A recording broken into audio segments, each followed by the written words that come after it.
Oof.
All right.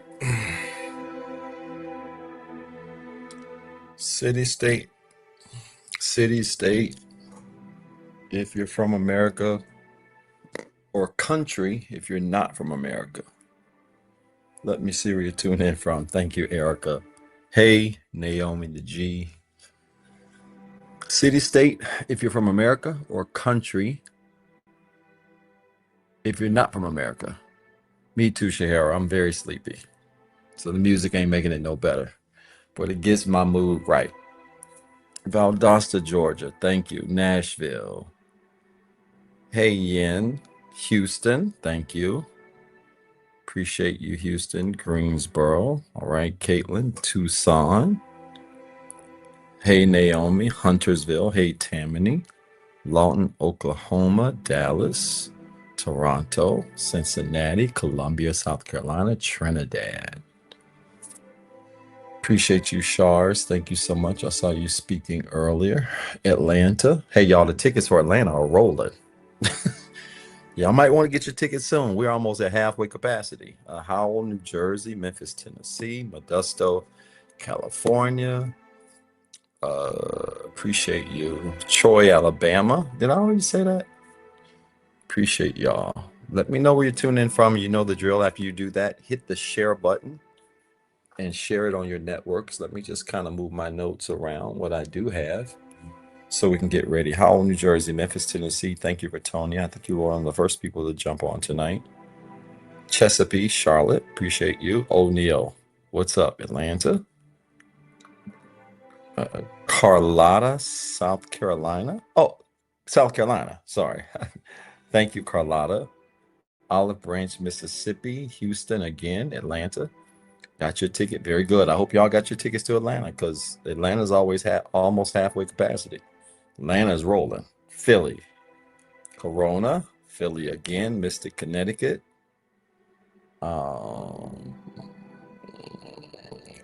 tired. We're going to get through it. That means it's going to be a good live. Dayton, Ohio. How do we get counseling? Books open November the 28th. I'll have some information on the exact time the calendar opens in the next week or two. So definitely be on the lookout for that. Miss Carter, appreciate you. Detroit, Michigan. I appreciate you. Stockbridge, Georgia. Thank you. Hey, y'all share the video after you state what place you're from. Share the video. It would really help me. Let's get these numbers up tonight. Venezuela, thank you. Philly. All right. Pocatello, Idaho. Always, Stephanie Evans. Appreciate you. Dallas. What am I doing? Okay. Yeah. Pass Christian, Mississippi? Where is Pass Christian, Mississippi? Wow. Thank you, Ms. Carter. I appreciate your support. Dallas, Raleigh, Kingston, Jamaica. Praying for you guys for sure. I understand Kingston was not hit as hard as other areas. So certainly praying for those of you in Jamaica and those of you from Jamaica. I have a lot of support from Jamaica on these lives. So certainly praying for you guys sincerely. Next to Biloxi, Mississippi, LA. All right, appreciate you. All right, y'all share the video if you haven't already. I want to get ready to get right into this because we got a little ways to go. And I think it's a good topic. So let's get ready to get into it. Let's first of all thank all of our subscribers and supporters.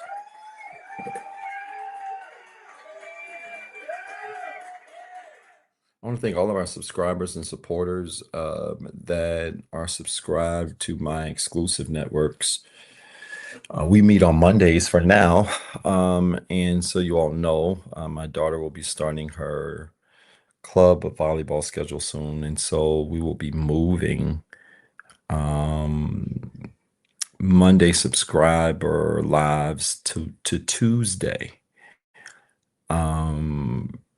Kind of, sort of. We may be going back and forth a little bit. And so I may have to move it to Tuesday for a while and then maybe switch it back to Monday in the off season. So I'll have more information on that, subscribers, over the next couple of days. A lot to work through, but really do appreciate your support, subscribers.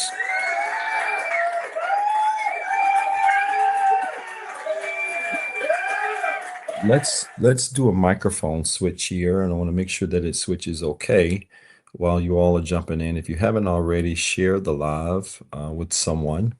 Tell them that we are live and on.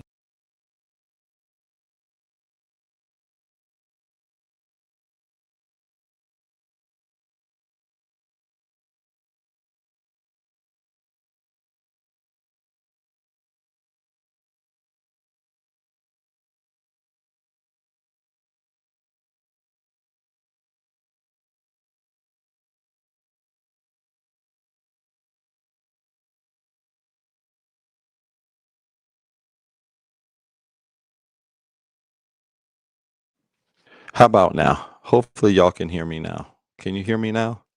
I hope so. Can you hear me? Somebody say something. I know TikTok, y'all are good.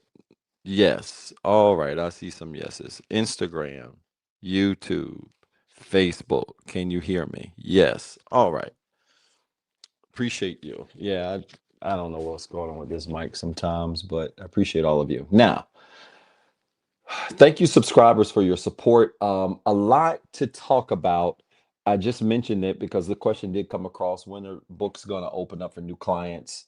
And that will be coming up November the 28th. And so if you have not marked your calendar, mark your calendar. If you want to jump on my calendar and become a new client, we're going to open up the calendar. We do it about twice a year. That's as much of a bandwidth as I can offer right now. And so our books will be open for new clients November the 28th. I'll have a flyer put out that has the exact time so that you guys know when to log in, when those links will be live. They do go away fast. And the last time I opened my books, I think it was back in May. My books were sold out in about 13 minutes. So it's not going to take long. Just set your timer, set your alarm, and jump on. and make sure you grab a slot if you want to be a new client. If you're a current client, you don't have to worry about that. You can always reach out to your recurring client link that has been provided to you. You can set up time at any time. But those of you that want to become new clients, make sure you look out for November the 28th. All right. And I would love to work with you and be a part of your journey. As I've said in the past, if you're going to come and you're going to come with your partner, talk to your partner before y'all talk to me. Um, Dog doesn't mind surprises. I like surprises when it's related to my birthday and traveling and stuff like that, hanging out. But Dog don't really like surprises on these calls. And a lot of times y'all be dragging your husbands and your wives because you want it to work and they don't. And I can look at them and tell they don't want it to work because they looking at me like they don't want to be there. Oh my God. And if they don't want to be there, it's just gonna be a waste of your money. Okay. And so please, ma'am and sir, talk to your partner, talk to your husband, talk to your wife, your partner, significant other, whatever your label is, to make sure that you guys are on the same page. All right. And I really would greatly appreciate that.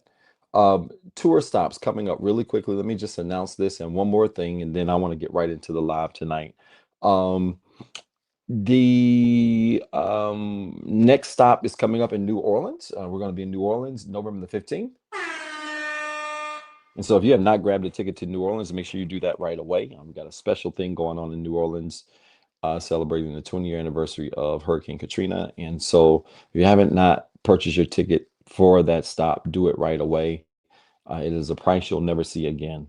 And we certainly would appreciate it and would love to see you there. And then the finale, December the 14th in Atlanta, Georgia.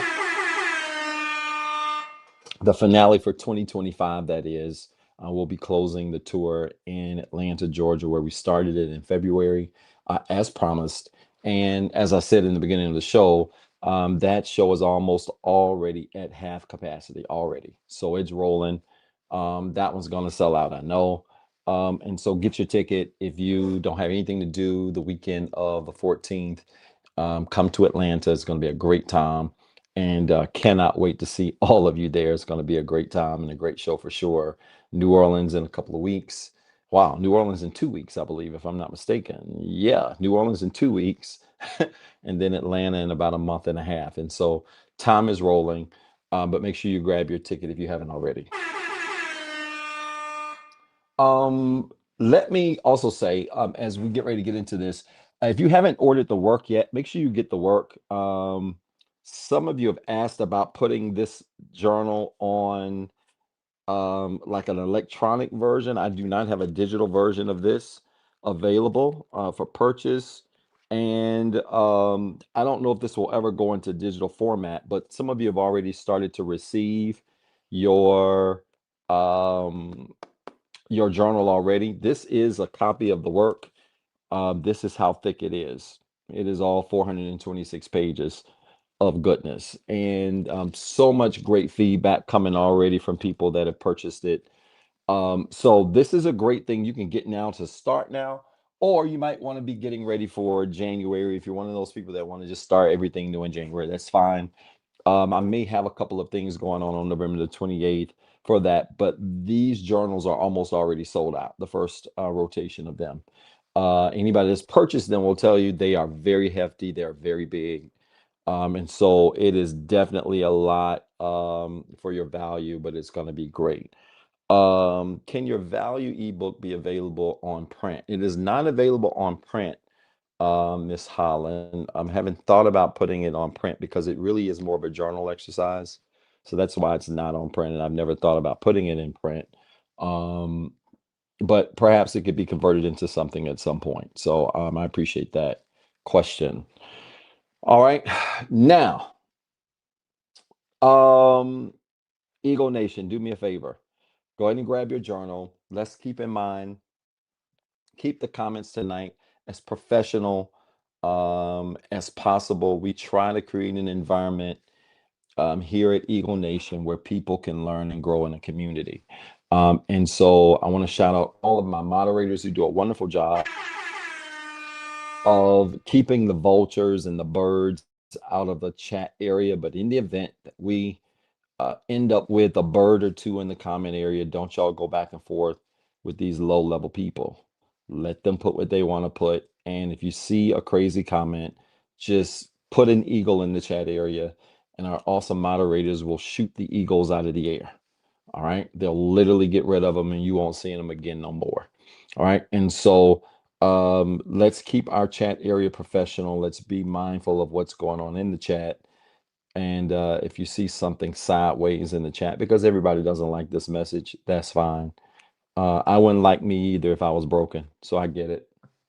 Oh my God. But let's keep the comments in the chat area as professional as possible. And tonight, let's work through something that I think is going to help a lot of you. All right. All right. So let's get into it. Go ahead and type into tonight's topic in the chat area, the manipulation of holiday grief. Let's talk about it.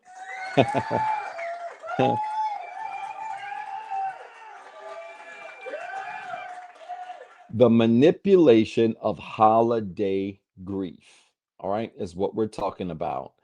And this is going to be a lot of fun. All right, the manipulation of holiday grief. Some of you are probably looking at this like, what in the world is Doc talking about? Well, you're going to understand tonight. And some of you might be quote unquote triggered, but it's going to be fun.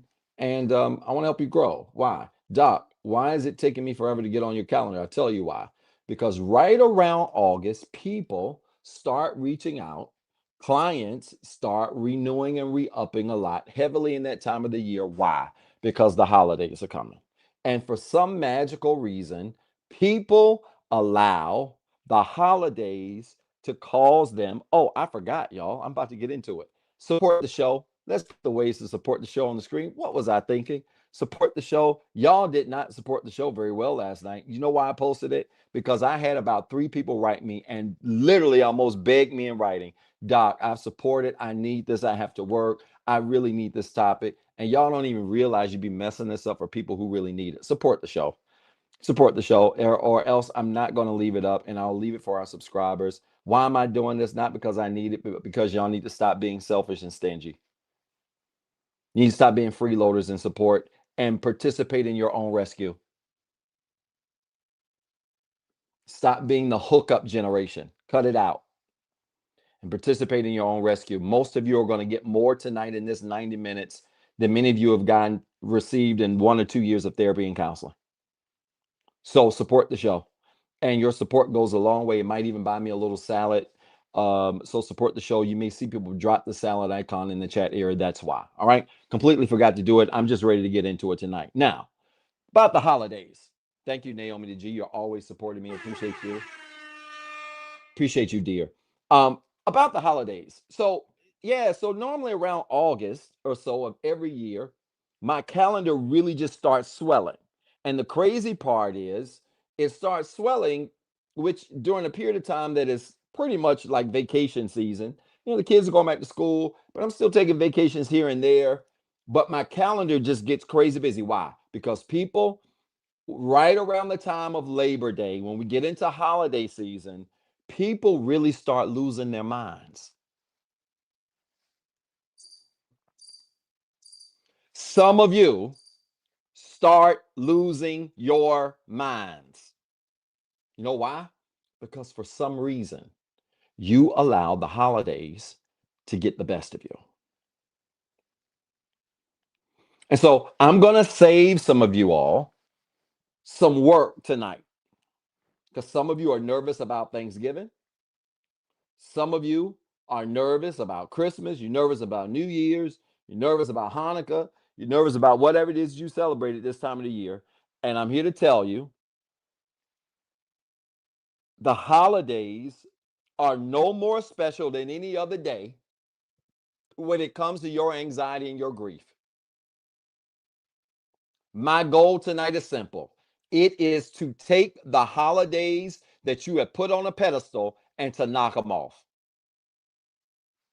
And if I knock you over in the process, oh, so be it. Oh my God. First note, take the holidays off the pedestal. This is going to be so good, y'all. Take the holidays off the pedestal. Stop.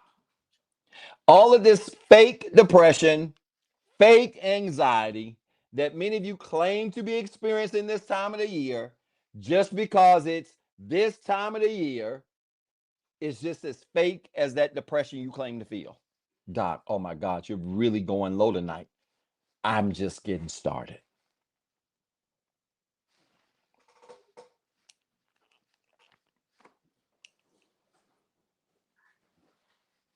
Let me give you the definition of manipulation. Let me give you the definition of manipulation. This is about to get going. Y'all ready? You got something to write with? You're going to be the smartest person at the water cooler tomorrow if you're going to work on Halloween, the rest of the weekend until you get back Monday.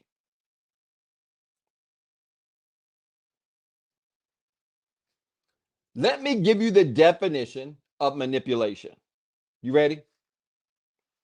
My definition of manipulation is this: manipulation is the intentional act of influencing the thoughts, emotions, or behaviors of others for personal benefit or gain. Let me give it to you again.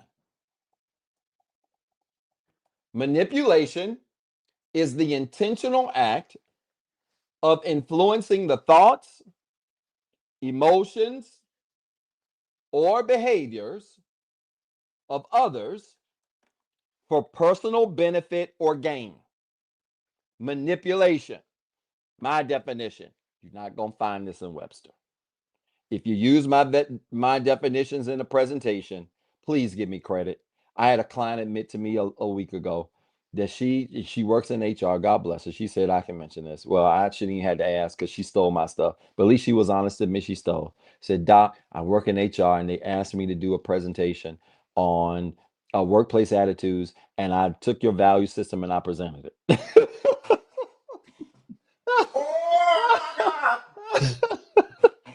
I said, did you? She said, yeah. I said, where's my check? Y'all stop plagiarizing. It's enough that you stealing men and stealing the men and the women you with. Y'all stop stealing stuff. Oh my God. At least she was honest. Hey, definition of manipulation again: the intentional act of influencing the thoughts, emotions, or behaviors of others for personal benefit or gain. Manipulation is the intentional act of influencing the thoughts, emotions, or behaviors of others for personal benefit or gain. Y'all writing this definition down? This is important. Why? Because manipulation only happens where there is intentionality. Nobody has ever manipulated you without intending to manipulate you. This is going to be bad. You know, because narcissist, gaslight, trauma, manipulation, you know, these buzzwords we use that we really don't even understand what they mean. Let me help you. Nobody has ever manipulated you without intention. And if you accuse a person of manipulating you, but they did not intentionally act in a way to try to influence your thoughts, emotions, or behaviors for their gain, it was just coincidence. Or maybe you were just in your feelings. Doc, why are you going like this? Let me explain it this way. You know, we have people who use these psychological terms when they're losing arguments or they don't want to function in self-awareness. I'll give you an example. So you've called out somebody you're dating for their bad behavior, but they don't want to admit to the attitude that you're calling them out on. So when you call them out on their attitude, because they don't want to admit it, they will say something like, stop manipulating me. It's foolishness. If I'm telling the truth about you, I am not intentionally trying to influence your thoughts, emotions, or behaviors. I'm telling you what it is. And just because you don't like the truth doesn't mean you can call it manipulation. Oh my God. Some of you that are calling this stuff manipulation is really you just labeling stuff that you don't want to acknowledge as truth. And that's why tonight I had to put in tonight's topic the manipulation of the holidays, because I'm going to tell you the truth about the holidays and your grief to make many of you realize that what you claim to be feeling this time of the year ain't grief, you just being manipulated.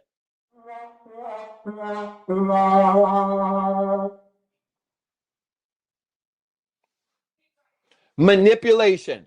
Manip. Mani. M-A-N-I. Hand. Anything you manipulate is something a person has to have their hands on to what? Put in the chat area in all capital letters, to control. The essence of manipulation is control. Y'all to record this, y'all. I'm laying a foundation. By the time I hit y'all with the holiday stuff, you ain't gonna be able to breathe. The essence of manipulation is control. Anything that wants to manipulate you wants to control you.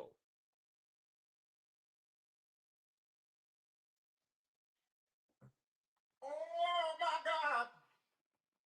So when a person calls you out on your foolishness and you get mad and say, stop manipulating me, what you're in essence doing is saying that they're attempting to control you just because they told you the honest truth about you. That ain't control. That's honesty. And you out of order. And stop using words wrong. Stop using psychological words to deflect from your lack of self-awareness. Ain't nobody manipulating you. You just don't like truth. Why? Because ain't nobody trying to control you. When I tell you the truth, I ain't trying to control you. I'm telling you the truth. And this is what I hate about this culture that's got so much internet, but not enough common sense. The only way you can manipulate a person is if you function in the intentional act of trying to influence their thoughts, emotions, or behaviors for your personal gain or benefit. Anything less than that, you just having a bad day. Oh my God.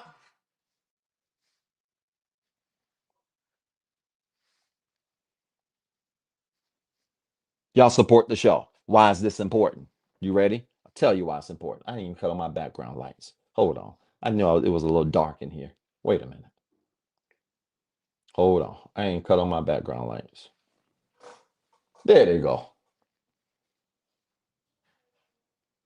Hold on. Hold on. Hold on.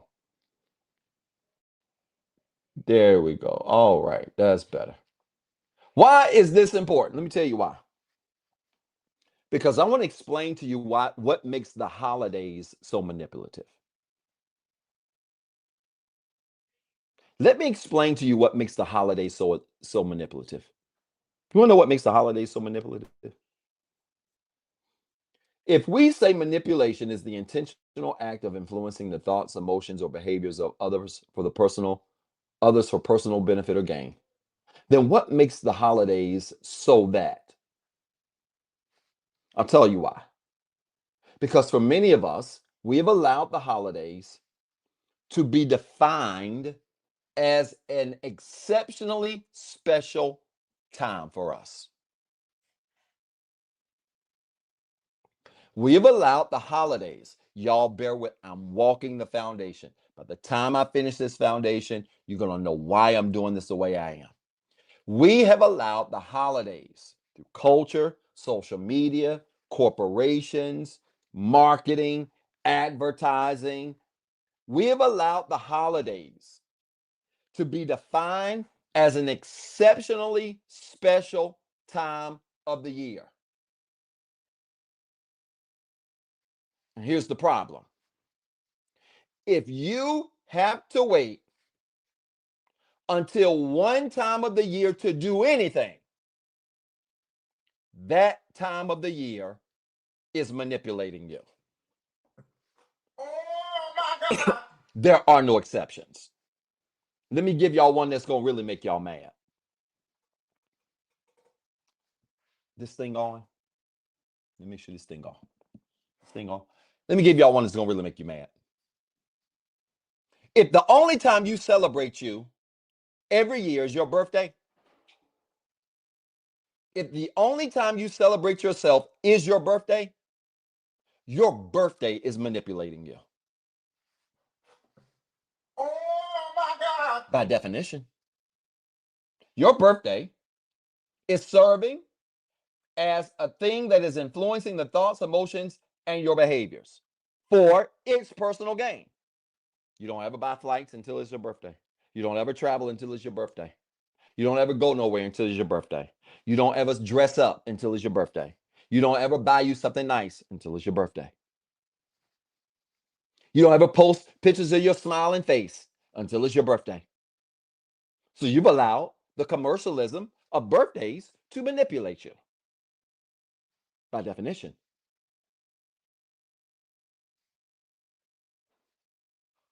Holidays work the same way. We have allowed holidays to mean all kinds of stuff. From shopping, which, hey, if you want to shop on your holidays, great. Nothing wrong with that. But please understand, if the holidays are the only time you shop, the holidays are manipulating you.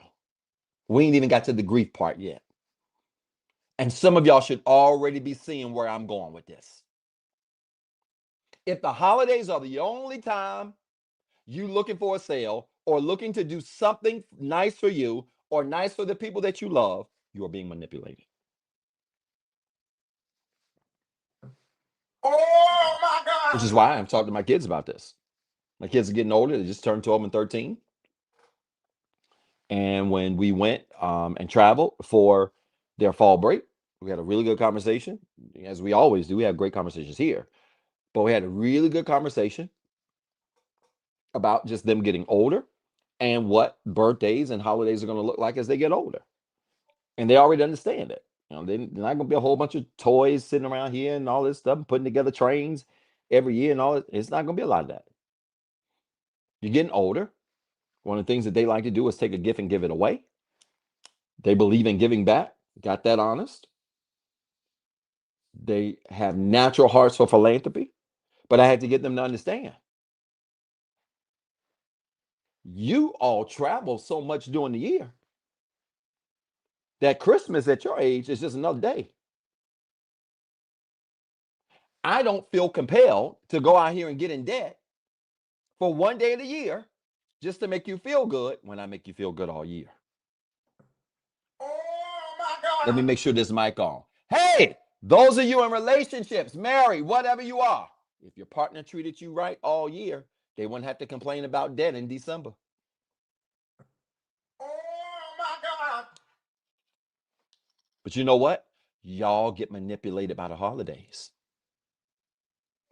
The holidays start throwing these ads up and 2-for-1 this and green lights. Shout out to the lady, the Uber driver last weekend had a red light in the Uber. I got her car, but I was she hit the lights turned red. Some of you get manipulated by blue and red and green light specials at the end of the year, all that stuff. Meanwhile, most of us that don't get manipulated by a time or season don't wait for a certain period of time to spend money or celebrate us. And as I said earlier, this also includes your birthdays too. So we've allowed the holidays to manipulate us from a shopping standpoint. We've allowed the holidays to manipulate us from a food and family standpoint. Now, y'all ain't gonna like what I'm about to say. I find it odd that so many of you get so stressed out about the family you got to go around in November for Thanksgiving and December for Christmas, but this is the same family you don't even spend no time with during the year. So you mean tell me that out of 365 days of a year, 2 days, Christmas and Thanksgiving, you don't spend 363 days with your family. You spend 2 days with your family, and those 2 days are the most stressful days of your entire year.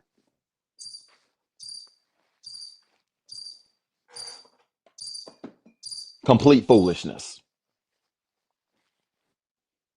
Complete and utter foolishness. Ain't no way 2 days are going to stress you out so much when you ain't spent 363 with them the entire year. You know why those 2 days stress you out? I'll tell you why they stress you out. They stress you out because of the added weight, manipulative weight that has been placed on holidays. Let me tell you something. If you are spending time with your family throughout the year, one extra day in November and one extra day in December is not going to harm you anymore.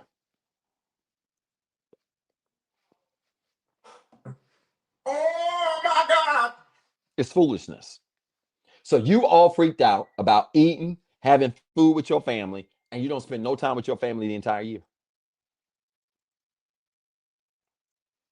And that is because you have allowed the commercialism of the holidays to be placed on this special pedestal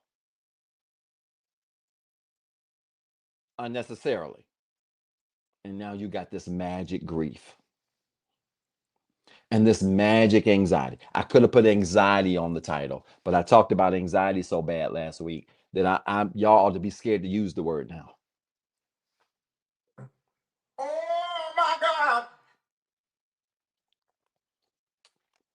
So holidays might mean shopping for some people, might mean food and family. Fine. I got to challenge you. I want you to record this. This is a simple question. This ain't hard. What do the holidays mean to me? This has to be a mindset. If you have learned and worked with me as a client, I teach you something about changing the meaning of different experiences.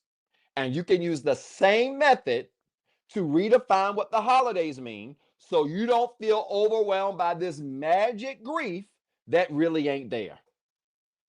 You have placed the holidays on a pedestal. Let's take it off. Here's how. Easy question. What do the holidays mean to me?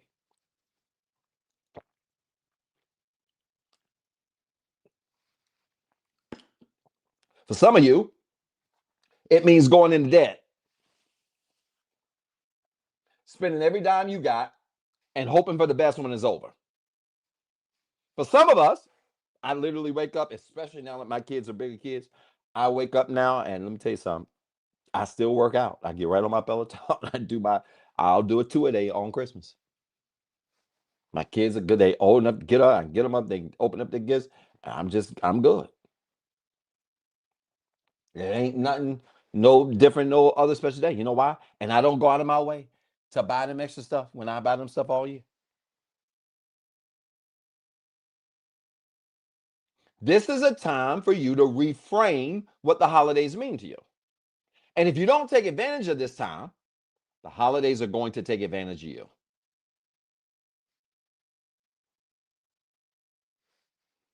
And I'll tell you what reframing the holidays will do for you. It'll keep you from going into debt over people that you claim to love one time of the year.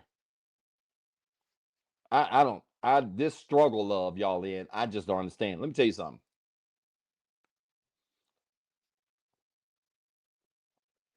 May any relationship that only honors me on my birthday or Christmas never find me. Oh my God. May any kind of love that only gives me a gift on Christmas and my birthday and Father's Day with tube socks and sweaters never find me. Oh my God.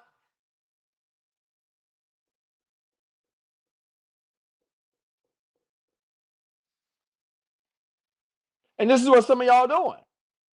Some of you use the holidays to try to love people one time of the year. And I'm telling you, if you only loving people this one time of the year, And they excited about, oh my God, honey, you shouldn't have. You really didn't have to do this. Well, yeah, they did, because they ain't done nothing for you all year. They had to do it. It ain't no they shouldn't have done it. They had no choice but to do it. They don't do nothing for you all year long. And then, fellas, you wait until Christmas and you get that little pack of them little white socks. That pack of white socks with that granddaddy Christmas sweater, where the sleeves already stopping right here. And she'd be like, baby, I just want you to know I love you and I appreciate you. And you ain't got nothing all year. Not only has she not loved you all year, she has manipulated you on the holidays. Oh my God. I know. And ladies, y'all can be just as foolish. You ready? You ain't got flowers all year. Now, y'all not going to get this for Christmas. So let me just go on to the next holiday. Let me just go on and go to the next holiday. Because Christmas ain't going to make no sense. But let me tell y'all where y'all lose y'all mind. Fellas lose their mind on Christmas because they don't get nothing from these women that claim to love them all year long, but that little granddaddy Bill Cosby sweater on Christmas. But let me tell you what day y'all lose y'all mind, ladies. You know what day that is? Let me tell you what month it is. It starts with an F. You know when Valentine's Day get here, you ain't got no flowers all year.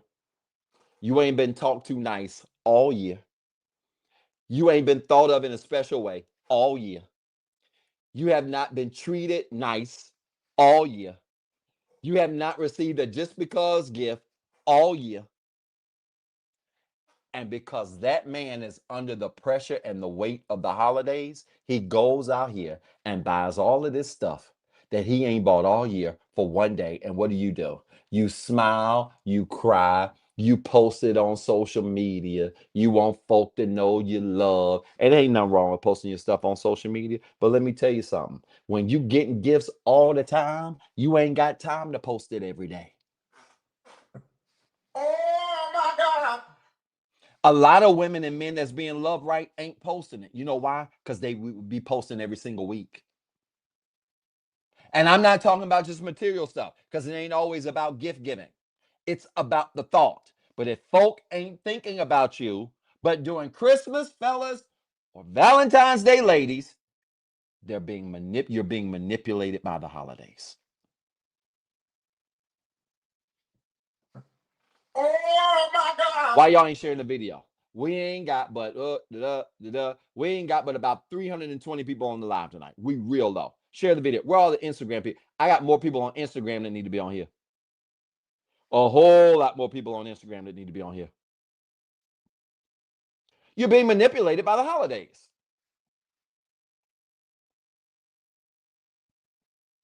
So you have, with the holidays,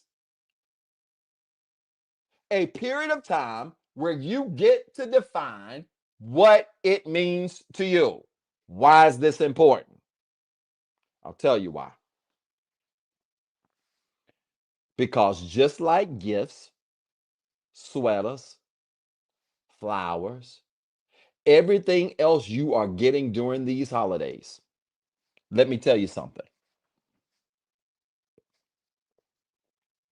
Grief is also a gift that many of you are receiving during the holidays that is an unmerited gift.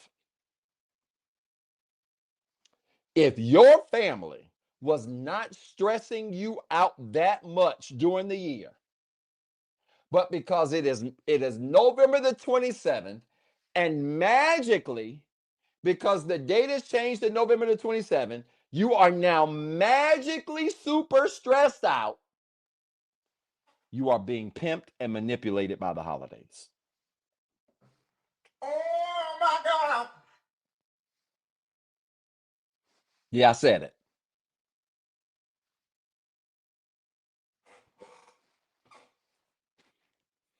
Some of you already been sitting at home, scrolling pictures, looking at the Christmas pictures with the couples in their onesies.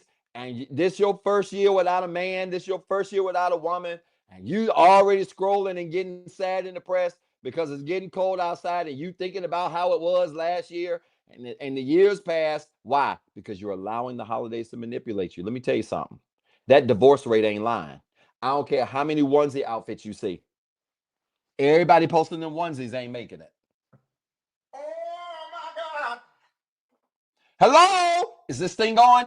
Everybody posting onesie pictures ain't making it. And here you are being pimped and manipulated. Depressed, sitting at your desk crying when that divorce rate is still about 70%. Oh my God.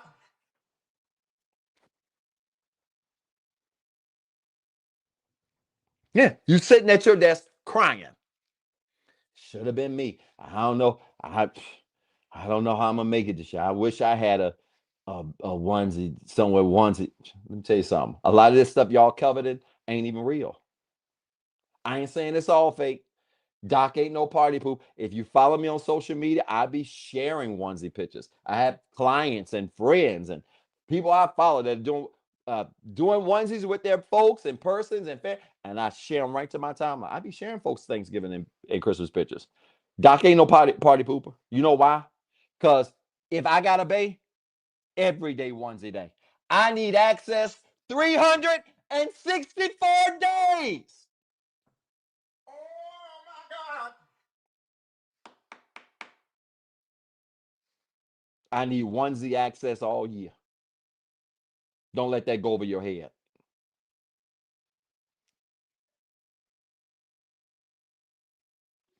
This thing going.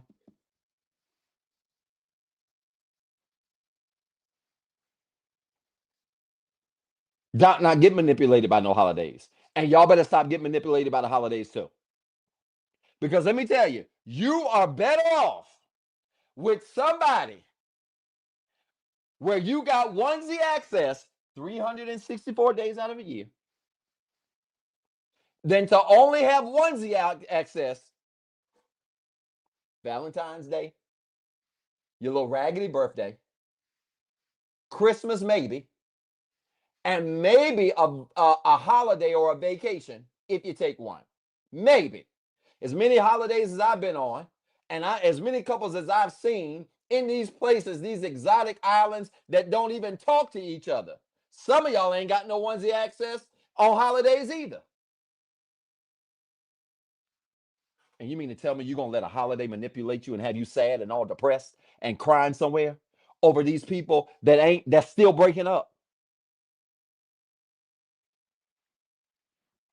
Y'all can have that once a year onesie stuff. Baby, I'm talking a rant. Let me put y'all on game. You gonna know the love is right when it's Christmas in July. Oh my God. You gonna know the love is right when you walk in one Friday from a hard week of work and it's just the middle of May. Ain't nothing special going on. And he or she walks around the corner and they onesie down and got everything else you like. And the kids have been sent off to their grandmas.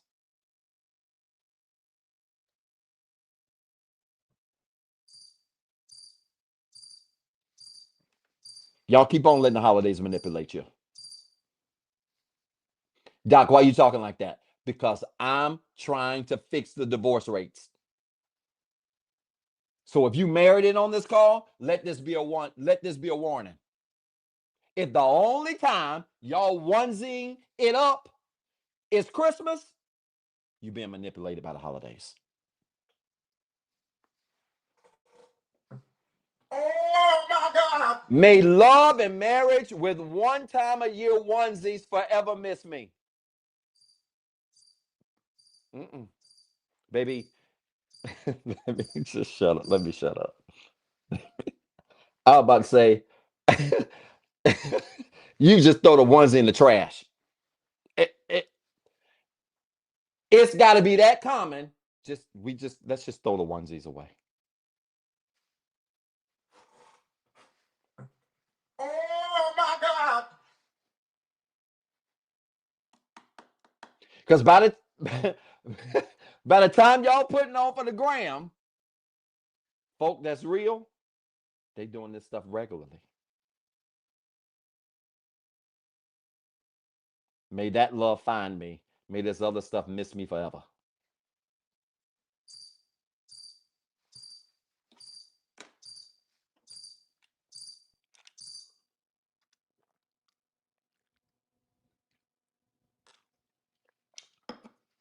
What's the argument I'm making? Y'all supporting the show? Yo, onesies can be for action too. Somebody said onesies are just for photos, not action. I disagree. They make some creative onesies. Oh my God. No, no, no, no, no, no, no, no. No, no. Onesies can be for action too. Y'all got them grandpa onesies.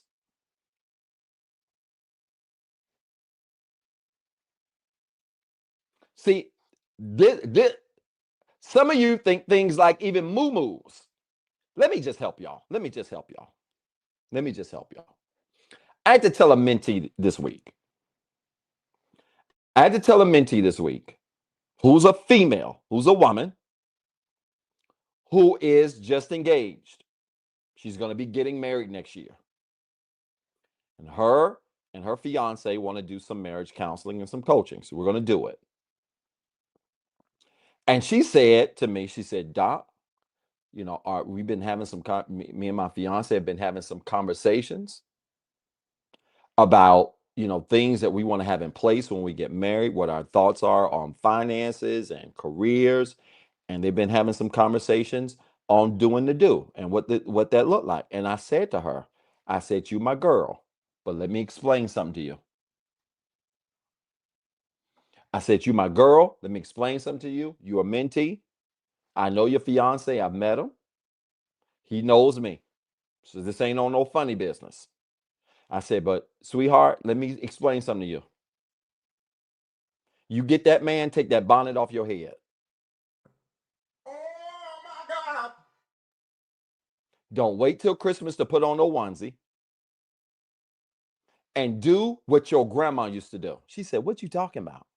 I said, how did your grandma used to dress when she walked around the house and you was a little kid? What she have on? Did she have on jeans? Mm-mm.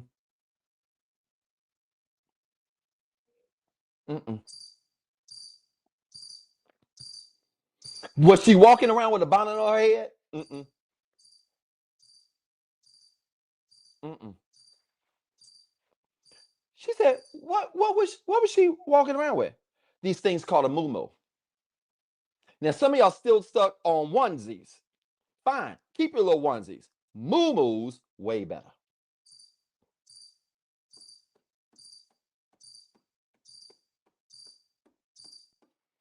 I'm just trying to help the divorce rate. Y'all ain't gotta like me. I'm just trying to help you married folk.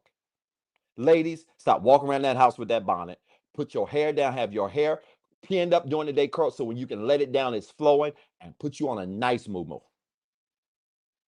Make sure the back of them heels are lotioned up. Fellas, when you come in, be mindful of the fact that you've been working all day. Don't just go jump on her. Go take your tail in the shower. I didn't even mean to go this direction tonight. But if y'all catch this, you will stop letting the holidays influence you. We teach people how to get married. You ready? We don't teach people how to stay married. And that's why the divorce rate is what it is. That's why many of you are so manipulated by holidays because you think that's the only time you got to show off. And I'm here to tell you, we got to stop teaching people how to get a man, how to get a woman, and start teaching them how to keep them. Oh my God.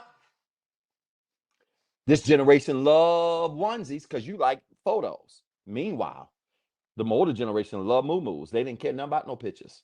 They were making pictures. They didn't care nothing about no videos. They was making them. Oh my God.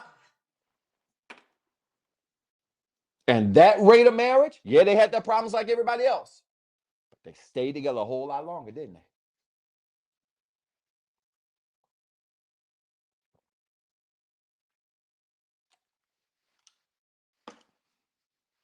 Y'all ain't got to listen to me. I don't know what I'm talking about. Don't worry about it. Why is this important? Y'all supporting the show? I'm about to get to the good stuff now. I've set a foundation. Why is this important? I want you to record this. You ready? I want you to put this in the chat. Because holiday grief is an addiction.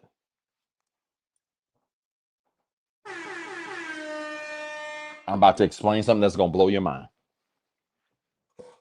The reason why many of you are being manipulated by the holidays is because holiday grief is an addiction.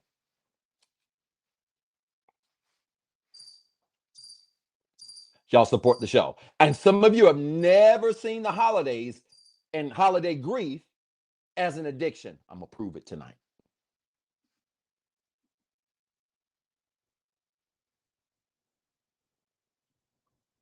I'm going to prove tonight that this grief you feel during the holidays magically is really just an addiction. That some of you really ain't grieving. Some of you are addicted. Addicted to what? Addicted to being sad and down and out during the holidays. I said it.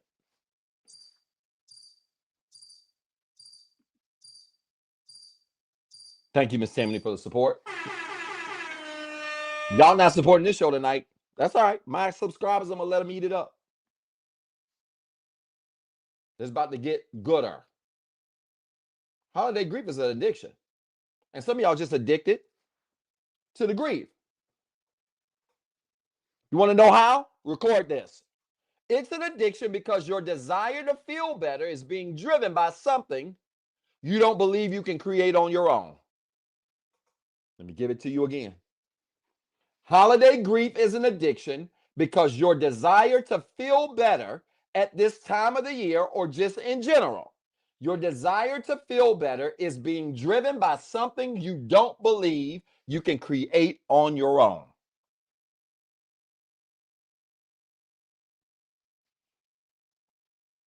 Holiday grief is an addiction because your desire to feel better is being driven by something you don't believe you can create on your own. What is this something? Are y'all writing? What is this something? This something is called peace. Oh my God. This something could be called joy. This something could be called authentic happiness. It could be a list of stuff. But holiday grief is an addiction because you have a desire inside to feel better about your life, but it's being driven by something you don't believe you can create on your own. So you think you need to have gifts in order to feel better. You think you need to have your man in order to feel better. You think you have to have your family still together, even though you are divorced, even though you've gone through a breakup in order to feel better, not realizing that the feeling of feeling better, the feeling of peace, the feeling of joy, the feeling of excitement are all things you can create if necessary for yourself.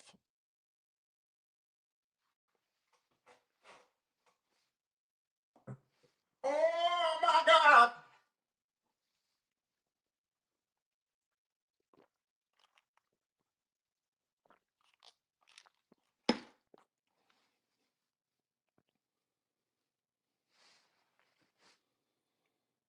And I want to tell you this now. If you are consistently deeply sad at the same time every year, you are addicted to grief. I want you to put this in the chat and put it in the comments. Put it in your journal. You're going to be the smartest person at the water cooler all week long. Thank you, Ms. Barbara. Let me say this again. If you are consistently and deeply sad at the same time every year, you're addicted to grief. I said it. You ain't sad the other 360 days of the year, but magically, every Christmas, you magically sad. Every Thanksgiving, you magically sad. Every birthday, you magically sad. Every Valentine's Day, you're magically sad. If you are magically sad at the same time every single year, you are addicted to grief. Your grief is not normal or natural, it is processed. No. That ain't the word I want. It is manufactured. Oh my God. Like some of you, you cut it on and off like clockwork. 3, 2, 3, 4 days before Thanksgiving, your sadness starts warming up. You are moping by Thanksgiving Eve. You are moping through Thanksgiving. You are still somewhat moping on Black Friday, and by Sunday, you fine every year.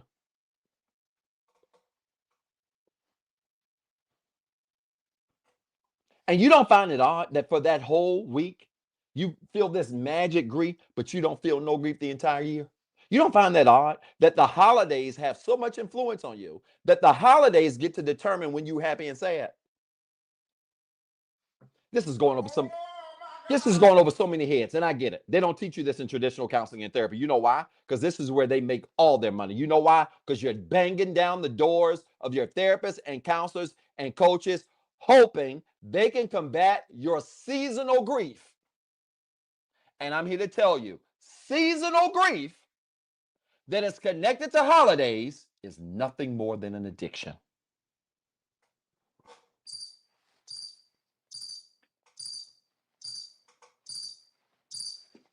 I know y'all ain't never been taught this way.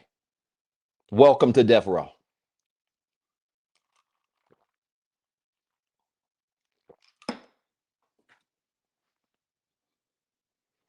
Doc, how can you make that argument? Let's keep going. Let me give you the definition of grief. You ready? I've given you this before. The definition of grief is a simple one. When we are grieving, we are processing loss. That's it. Thank you, Camille, for your support. Appreciate you. Y'all support the show, like Camille. When we are grieving, record this, the definition of grief is to process loss. That's all it means to grieve. When you are grieving, you are processing loss, which is why you have the 5 stages of grief, which are 5 things you experience that help you fully process loss. Grief is not a feeling. Grief per se. The manifestation of grief is a feeling. Grief in and of itself is a process. Are y'all writing this down? Grief is not a feeling. It is a process that manifests into feelings. Anger, rage, sadness, blah, blah, blah, blah, blah, blah, blah, blah, delusion, whatever. Grief is to process loss. It ain't a feeling. But what happens?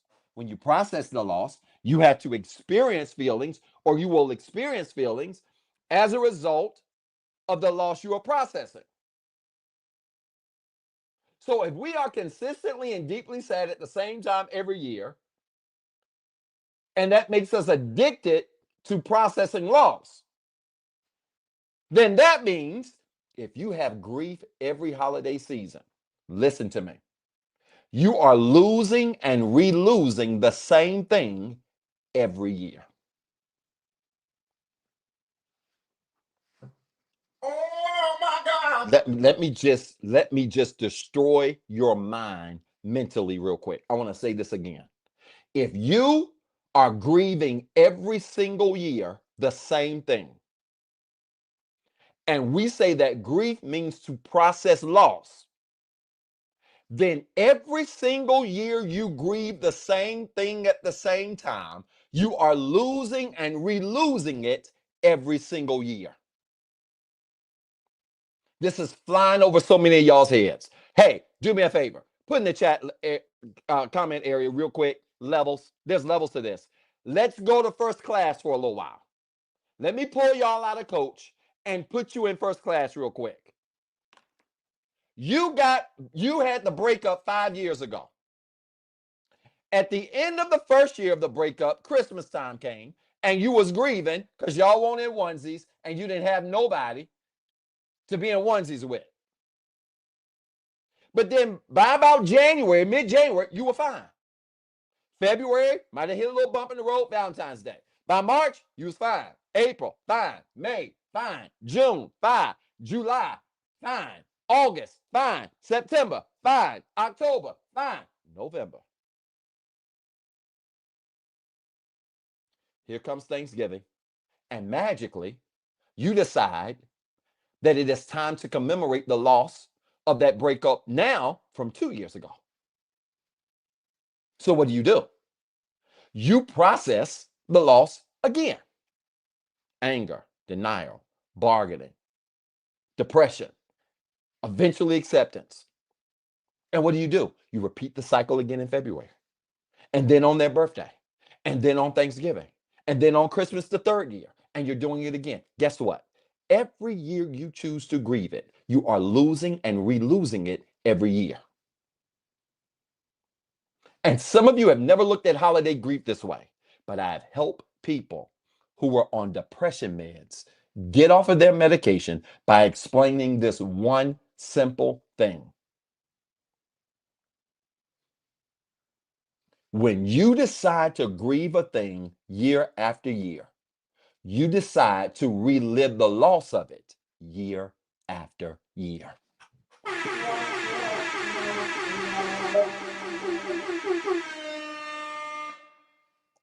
That's a salad-worthy note. It's the note of the night. When you decide to grieve a thing year after year, you are making a conscious decision to relive the loss of that thing year after year.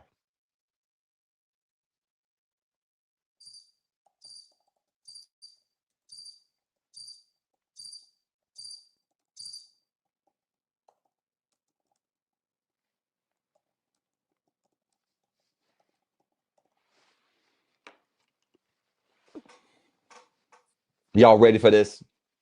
Let me give you a B part to this.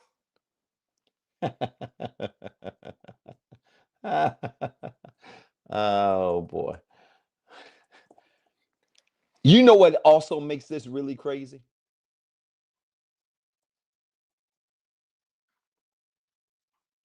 You ready for this? Because y'all ain't been taught holiday grief like this.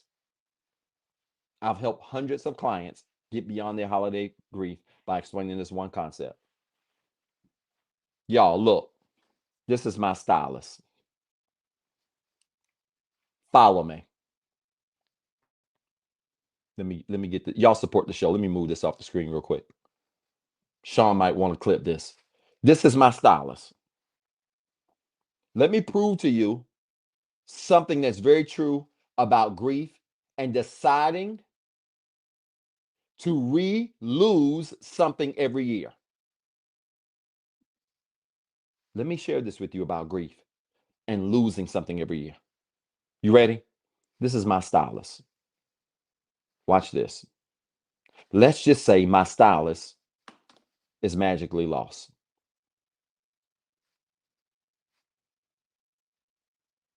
Okay? I just lost my stylist. I don't know what happened to my stylist. Where is my stylist? It is October the 30th, 10:29 p.m. And I've lost my stylist. For real. No, I for real lost my stylist. I know I threw it. Y'all go with the example. I have lost my stylist. It's gone. You ready? Can I lose the stylist again if I don't have it?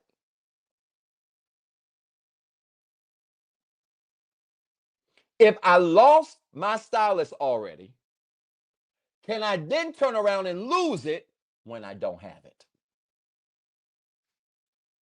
You can't. Is this thing going? I want you to put this in the chat. You can only lose something for real one time.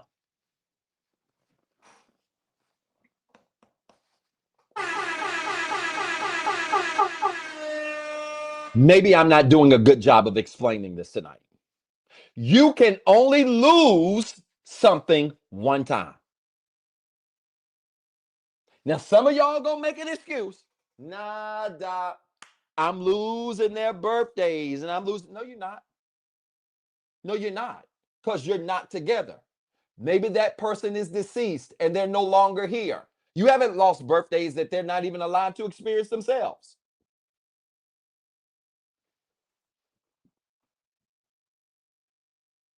And this is where cognitive reframing comes into play. Because this idea that I'm losing years, oh my God, every time I've been with this breakup and this person, see, I'm losing every year with them. Oh my God, I've lost 15. No, you haven't. You haven't lost 15 years with them because they ain't even had the 15 years that you claim you lost. And this, y'all, is a fundamental mindset shift that keeps many of you in therapy for 30 years. Oh my God. Some of you have been in therapy, counseling, and even coaching for 10, 15, 20 years because you have been taught that if you lose something, then the next year you've lost it again, and you've lost it again, and you're losing all these years. And that's a bald-faced lie. If I can only lose something one time, I can't lose it again if I don't have it. When you really grieve something, you grieve the loss of it. And when you accept the loss of it, it doesn't make sense to relive the loss again. Levels, y'all. This is levels. There's levels to this. And the truth is, many of you are going to be in therapy for the rest of your life because it's more comfortable for you to experience the loss every year and let the holidays manipulate you into this grief than to say, you know what? Such and such is gone. Relationship is over. I miss them.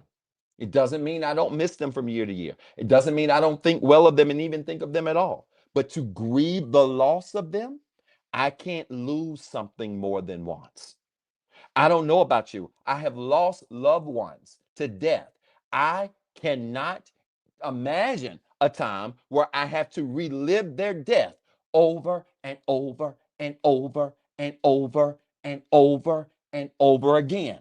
Having memories of a person is one thing, but to relive the actuality of their death over and over again is not grieving, it is addiction. Oh my God.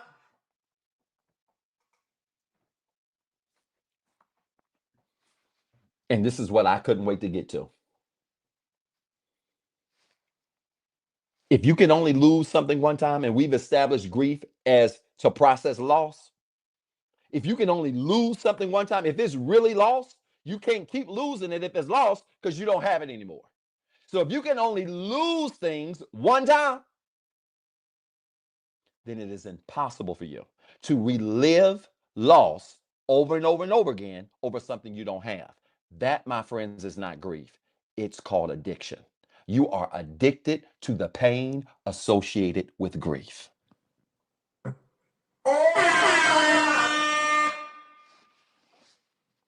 Who says visiting a grave has to be addiction?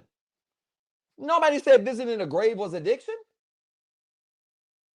Visiting a grave is not addiction.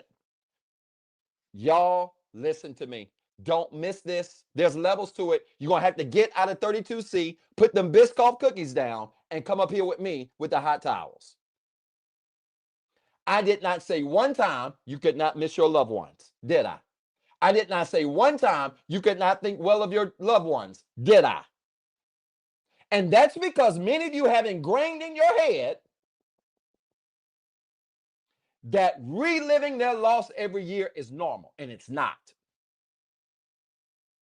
You can commemorate their loss by visiting a grave. You can commemorate their loss by looking at an obituary. You can commemorate their loss by looking at a picture. I have a picture of my grandmother. Y'all hear me talk about my grandmother all the time, and she's right here. But when I look at my grandma's picture, I don't grieve her because she's already been lost, and I can't lose her again.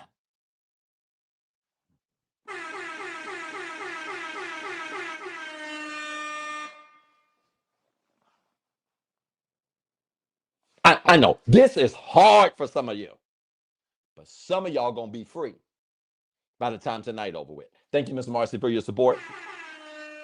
Thank you, Ms. Robinson, for your support. We get this in depth, but you know what? Y'all struggle when it comes to these relationships. Yeah, this is a masterclass. This should have been for subscribers. This is why I don't teach a lot of this stuff in general population. I ain't calling y'all prisoners, but bear with me. There's levels to this. This is what my clients get on a daily basis. There's levels. And this is going to force your mind to be stretched. You can only lose something one time. And I'm going to tell you why many of you continue to regrieve it every year. You know why? You continue to regrieve things every year because there's a deep down wanting. There's a desire to have it. And let me help you. Grief and desire work together to create addiction. Record it. This is about to get good. Record it. Grief and desire work together to create addiction. Many of you are addicted to grief because deep down inside, there's a wanting for the thing that you miss. The person that died, the breakup, the divorce, the job loss, the money, whatever you've lost that you are processing as grief. There's a deep down desire for it. And I'm here to tell you, when grief and desire meet, it creates addiction. And this is why many of you are absolutely being manipulated by the holidays. Because the holidays is a time of the year where you feel this loss again, but you also feel this desire to have what you lost. And so because you have this desire for what you lost, and you are grieving the loss again, it makes you addicted to the pain at the same time every single year. Folks, I've just put on a masterclass. I started this conversation talking about shopping and manipulation, and now I have connected this to addiction.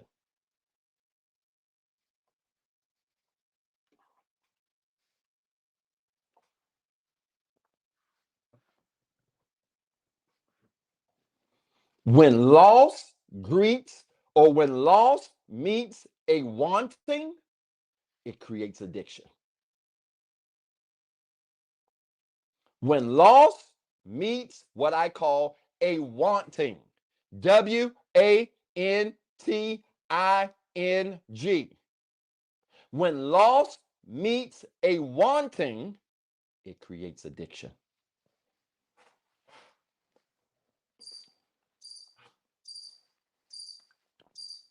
Watch this. So anytime you experience loss of anything, if you don't properly grieve that thing, and there is a desire, a wanting of something, specifically that thing that you lost or some other type of substitute, it has the potential to create addiction. And this is why many of you are addicted. Besides the commercials, besides the onesies you see on social media, this is why many of you are addicted to the holidays and being manipulated by them. Because this is the time of the year where your loss and your wanting collide.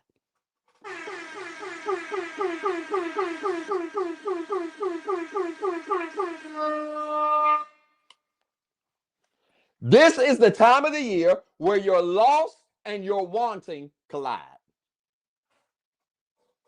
Doc, why am I always sad at the holidays? Yeah, onesies got something to do with it. The commercials got something to do with it. The Christmas music in my mind got something to do with it. All that stuff got something to do with it. But you know what the bigger culprit is? You're replaying the loss and your desire come together, and that creates addiction. This is going over so many heads. Y'all ain't never been taught this in therapy. I know it.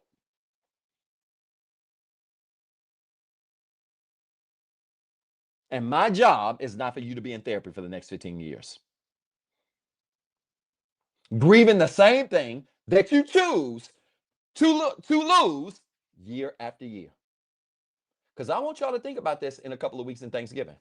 If you decide again to grieve the thing that you lost 10 years ago, this will be the 10th time that you grieved it. This will be the 10th time you have claimed to lose something that you really only lost once. Let that stick in your head.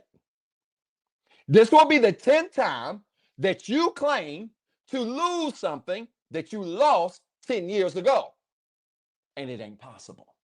I'll tell you what's happening. You're addicted.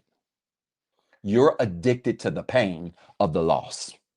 And you have not figured out how to process the pain associated with the loss. And like an addict, you'll do whatever it takes to feel that pain and that experience of that grief, even at the expense of you walking around sad and looking crazy. You ain't losing nothing more than once.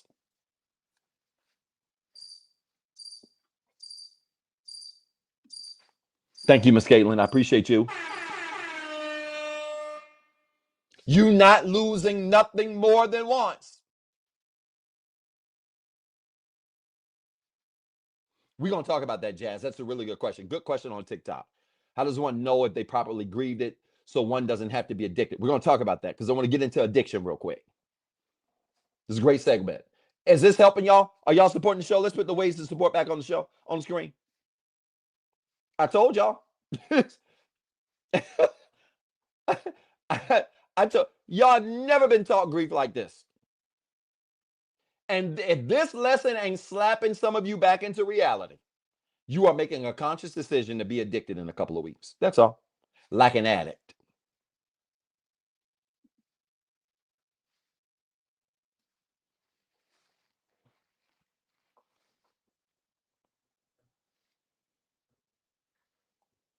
Like an addict. You are making a conscious decision to do it. Why is this important? Well, let's talk about it. I said when grief and desire work together or come together, it creates addiction. This is when loss and wanting, or loss meets wanting. When loss meets a desire for something, that's when you create addiction. Why is this important? Thank you, Ms. Carlotta, for your support. Let me give you 3 easy ways you can spot addiction. Doc, how do I know I'm addicted to grief?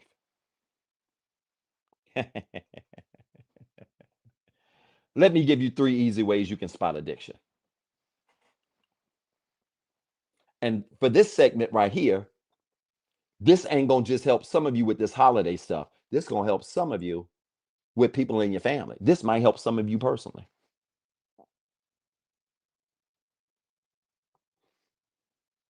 Because I'm gonna tell you from the beginning, right now, before I even give these to you, there are more people that have addictions that actually than the people that actually report it.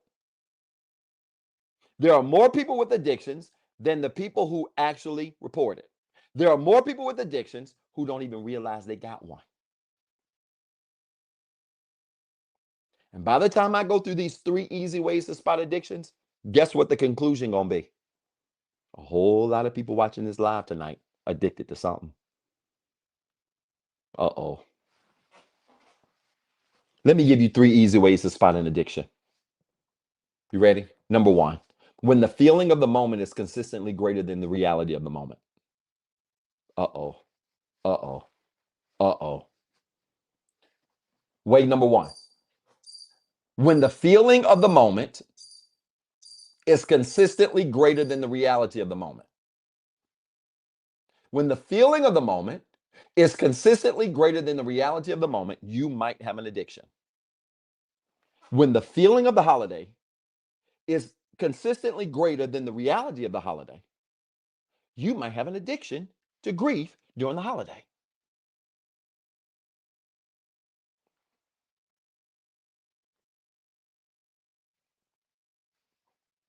I'm gonna just let the birds chirp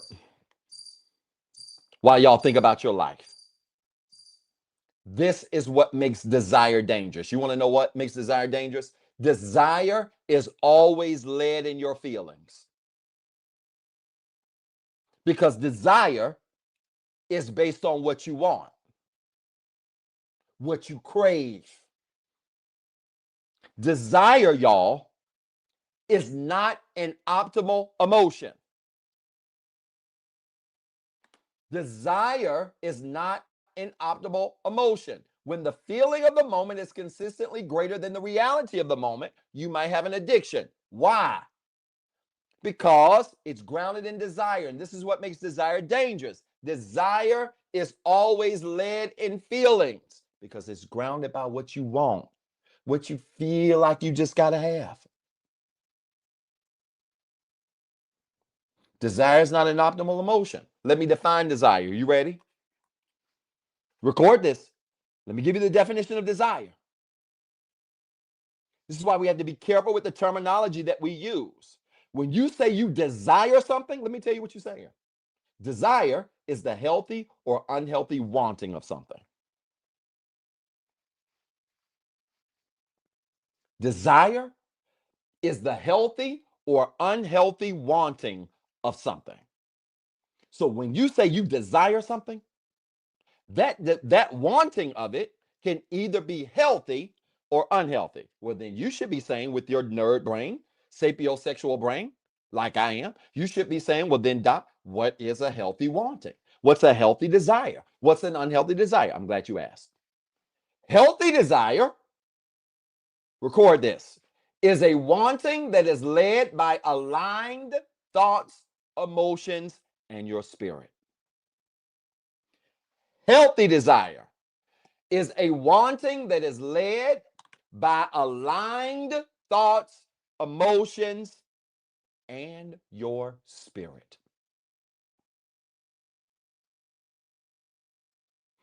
If your counselor, therapist, or coach is not me and they don't do their work and operate their work from a spiritual foundation, they're just going to say to you that desire, healthy desire, is a wanting led by aligned thoughts and emotions. I don't agree with that.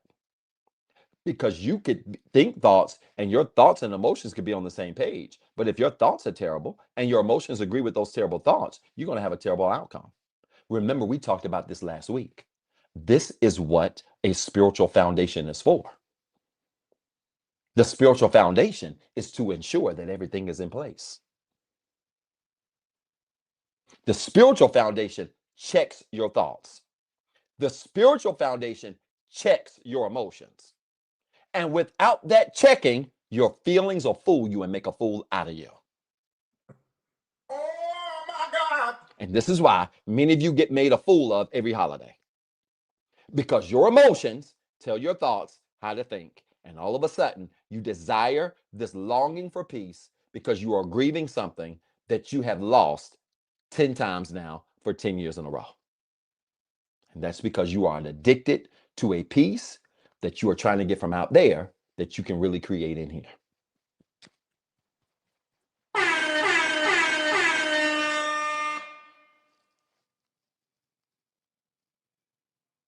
I feel like I should slow down for y'all.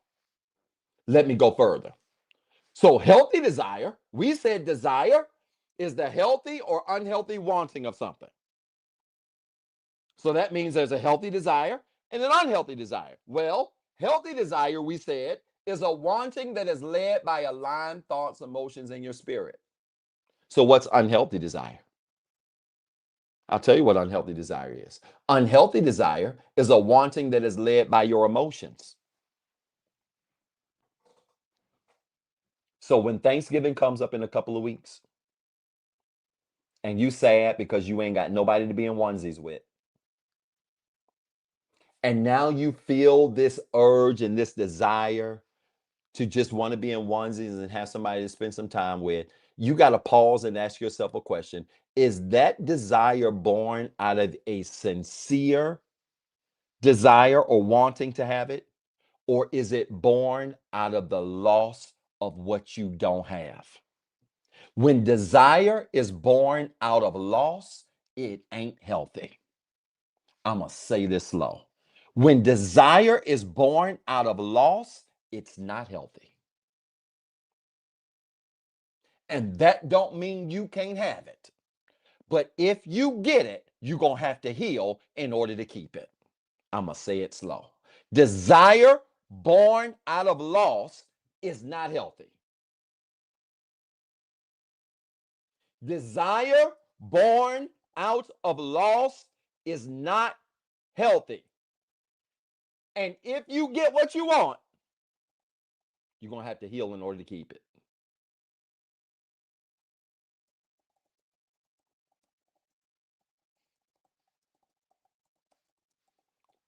Let me explain something that I've explained to people before using this very theory that I've created.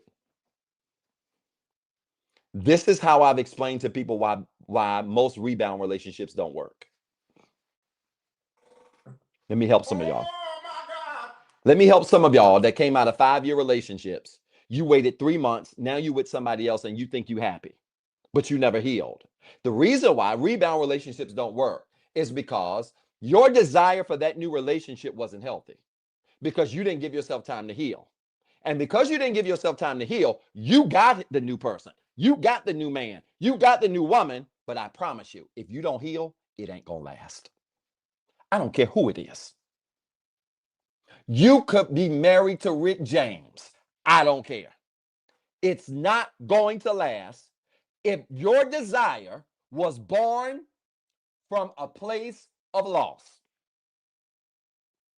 You have to heal in order to keep the thing you receive that you desire if it was born out of loss. If not, you're going to lose it. And that's why rebounds don't work. That's why for some of y'all that lost your man to somebody, he then went on to another girl. Y'all was together 10 years. And he then went on to somebody else within 2 months.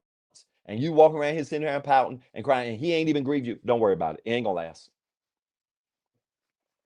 And the only way it will work is that he's going to have a come to Jesus moment and realize that he got some problems that need to be fixed. And she going to have to be able to deal with him during those problems.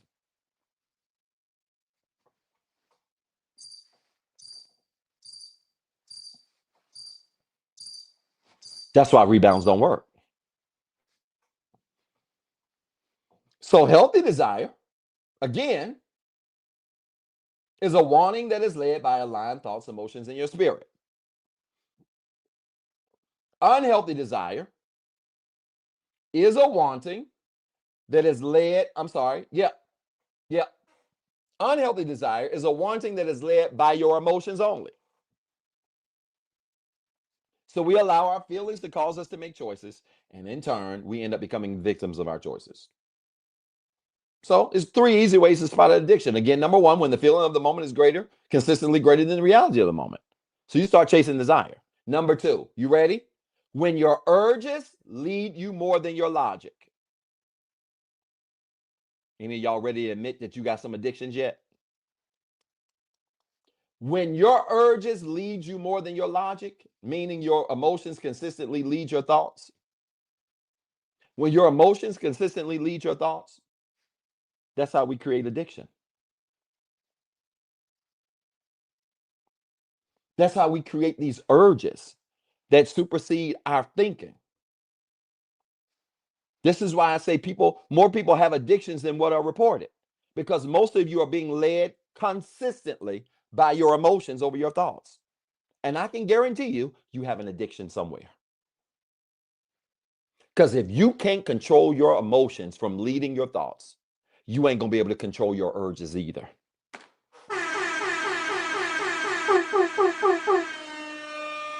If you can't stop your emotions from leading your thoughts, you will not be able to control your urges either.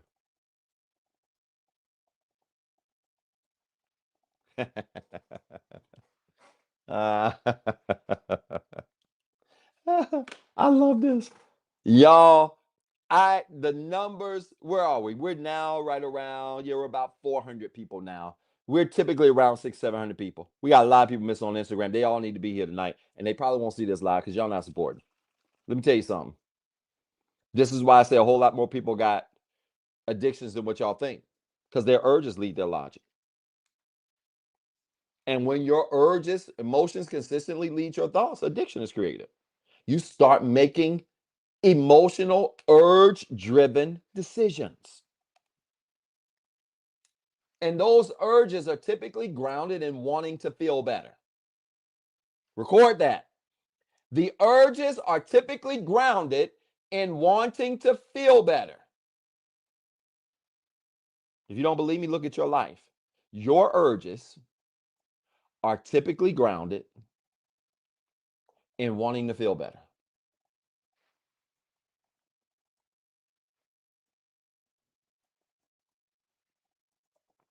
Any urge you've ever had is typically grounded in that. And guess what? It ain't no different than a person addicted to crack.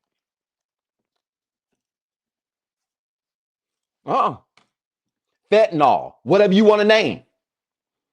It's the same concept. A person addicted to crack typically has urges that are grounded in what? Wanting to feel better. Which is why in my work, can I be honest? I treat a crack addiction because I've had clients addicted to crack come to me who are now clean.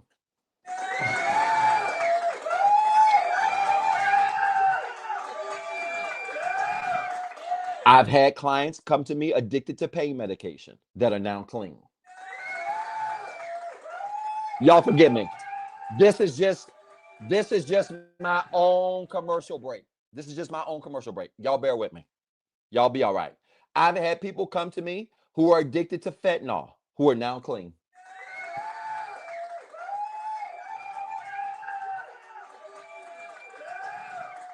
Let me give you an underrated addiction that people ignore, that I see a lot of. I've had people come to me with sexual addiction who are now clean.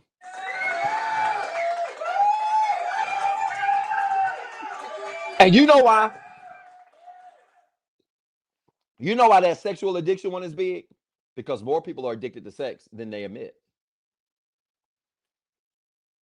Sex can be healthy, but let me tell you something. When your urge for it is grounded in wanting to feel better, and you immediately feel worse when it's over, or you feel a sense of release and dismissiveness for the person you just had it with, you probably got sexual addiction.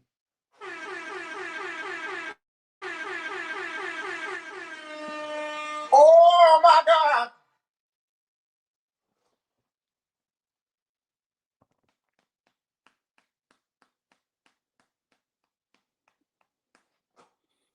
So you can be addicted to all kinds of. This is why I say, y'all, there's a whole lot of addicted people on this call.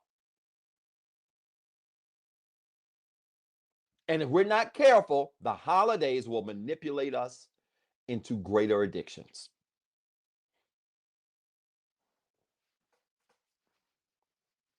Here's a third sign or way you can spot an addiction: when there's a total disregard for or ignorance of shame.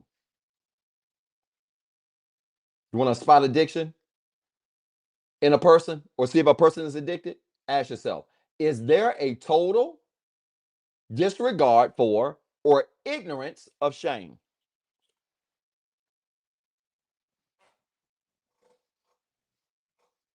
Because when you addicted, you ain't got no shame.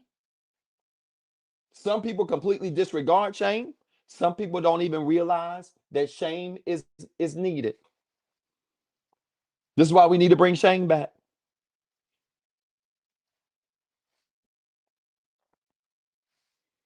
This is exactly why we need to bring shame back.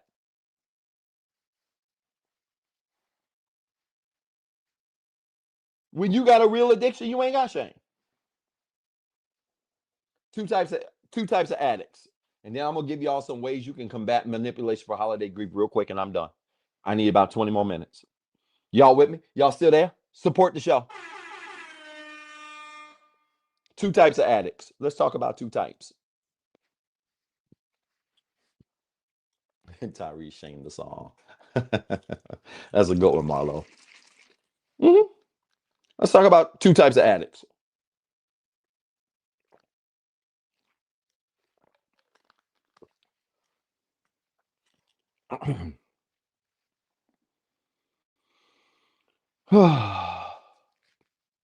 Mm.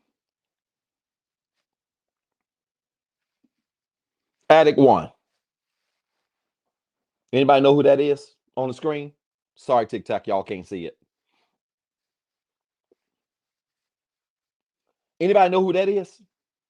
Addict number one is what I call Pookie. Ever seen the movie New Jack City? We talking about the manipulation of holiday grief and how holiday grief has turned some of you into Pookies.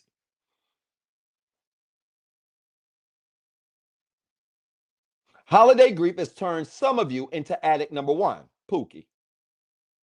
If you've seen the movie, Pookie was not only an addict, he was an open addict with no shame.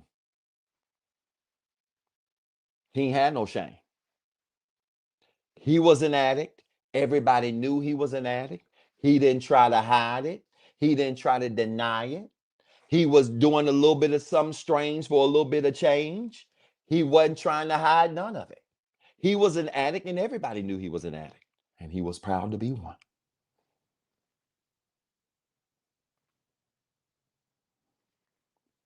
And when you have been manipulated by grief for so long, you will take pride in being sad at Thanksgiving.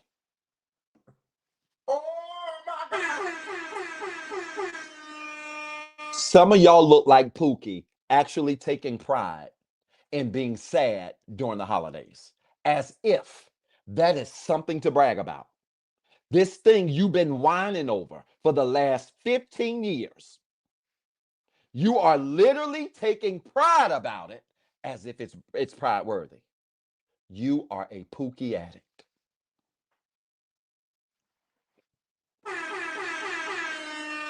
Y'all ain't never had addiction explained like this, have you? There's levels to this.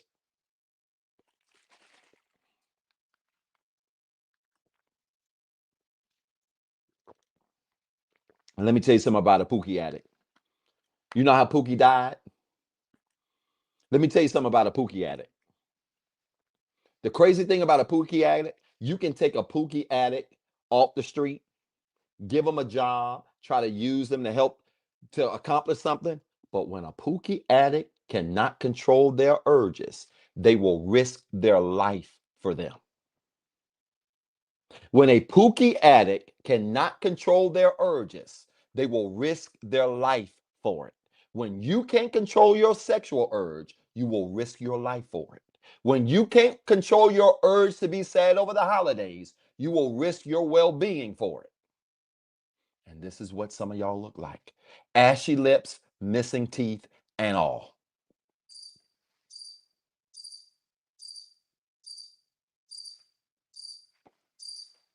Here, have some. Here.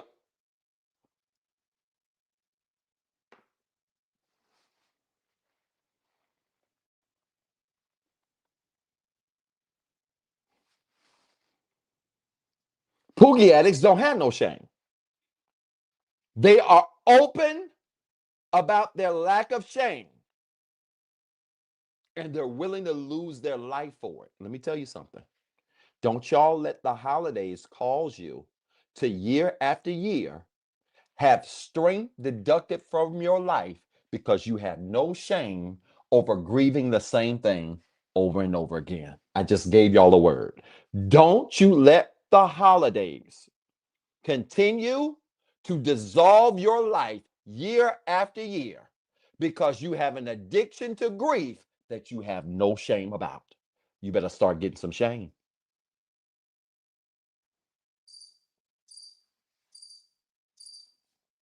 Yes, that is for a Pookie addict, the desire is very conscious. Pookie wanted some crack. He didn't hide it that he was on crack. He wanted a turkey leg too. He wanted a rib, but he also wanted some crack. And he wasn't trying to hide it. Oh, but I got something for you hiding crack. You hiding addicts. Listen, one of somebody ain't reported me for this live tonight. I don't care. Because you know, folk get real sensitive. He triggered me. Where's the report censor button? I don't care. Some of you have never been taught manipulation like this, an addiction. And I'm telling you, if this sinks in your head, you ain't gonna spend another holiday moping and whining and crying and trying to lose something again that you already lost once.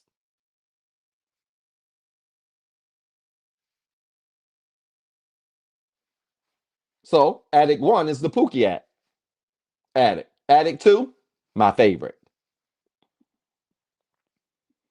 Addict 2 is what I call the Eddie Kane Jr. addict. Addict 2 is the Eddie Kane Jr. addict. Ever seen Five Heartbeats? Let me explain this kind of addict. Because some of you that don't fall in the Pookie category, you fall into this one.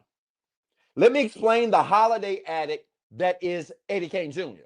Y'all are the addicts that walk around delusional, who think everybody else the problem but you.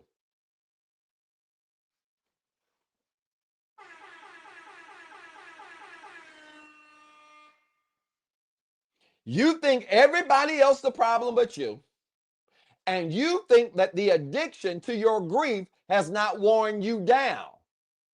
So you think that who you are today is a better version of who you were 10 years ago, when in actuality, who you are today is 10 times worse than what you were 10 years ago. So when you pop out talking about some dang, you look like what you've been through.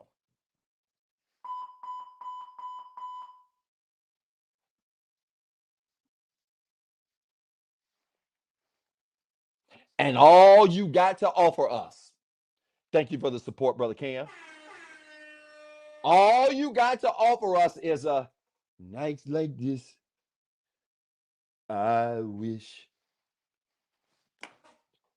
that raindrops would fall. Dang.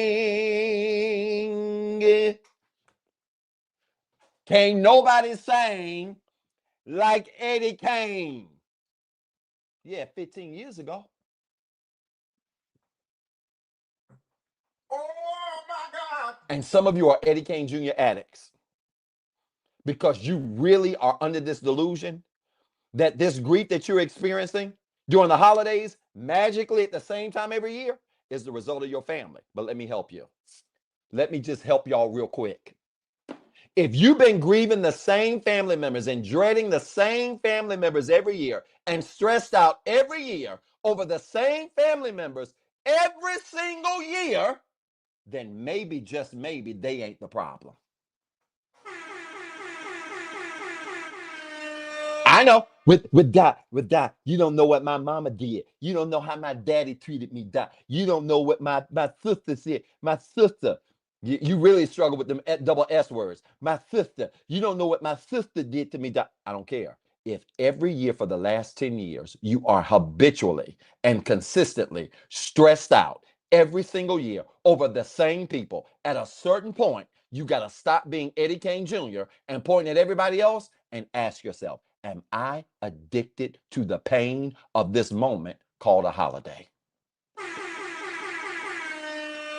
This might be the live of the year, and we don't even have a lot of people on tonight. And I think this is going over so many of y'all's heads.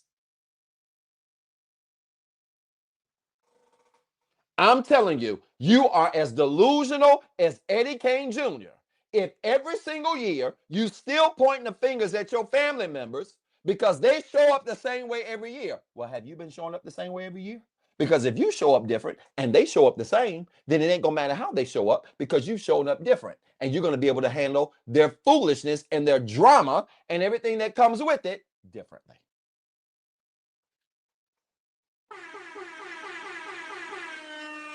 So, hey, don't be this guy in a couple of weeks. TikTok, I hate y'all can't see it. They don't let me do the green. TikTok don't let me do nothing on here. If they did, I would put it on here, y'all. TikTok don't let me put nothing on here. Because if TikTok did, I would put it on here. They don't let me put nothing on here. Sorry, y'all. Don't be this guy in a couple of weeks. And then me walk around and tell myself, can't nobody sing like Eddie King Jr. No, you can't sing either. That was 10 years ago. And the only reason why you still walk around thinking you still can sing It's because nobody in your circle has been honest enough to pull you to the side and say, hey, bro, sit this one out. Hey, sis, sit this one out.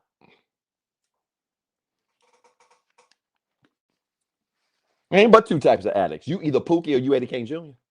Pick one.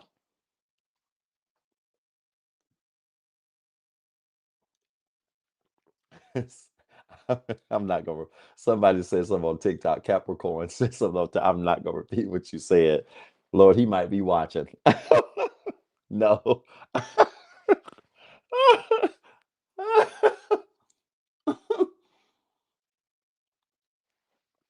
I'm serious. Here you are. Here you are at the end of the end of the show. You finally get a chance to sing at the end of the show. Ooh, ooh, I feel like going on. And then here go your baby.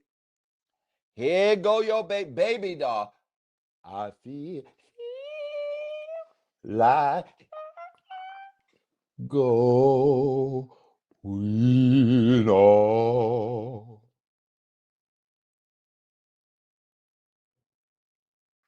And so you have one performance, but then we remember that you ain't the old Eddie Kane because watch the end of the movie. You go right to the cookout, and they ask y'all for one more performance, and you sit there in the chair and act like you don't want to get up.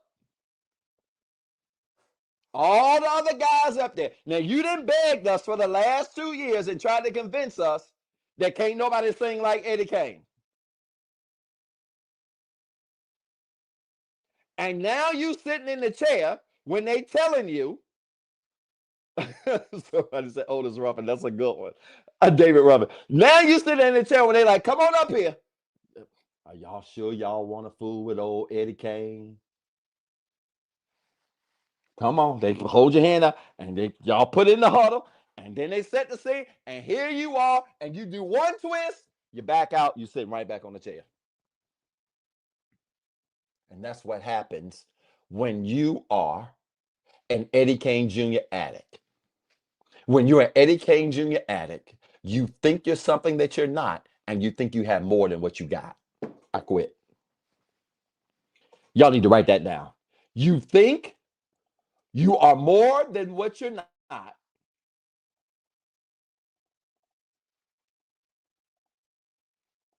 and you think you have more power than what you have. And that's a word all by itself. And you have never been taught manipulation, addiction, and grief using Pookie and Eddie Kane Jr. You're welcome.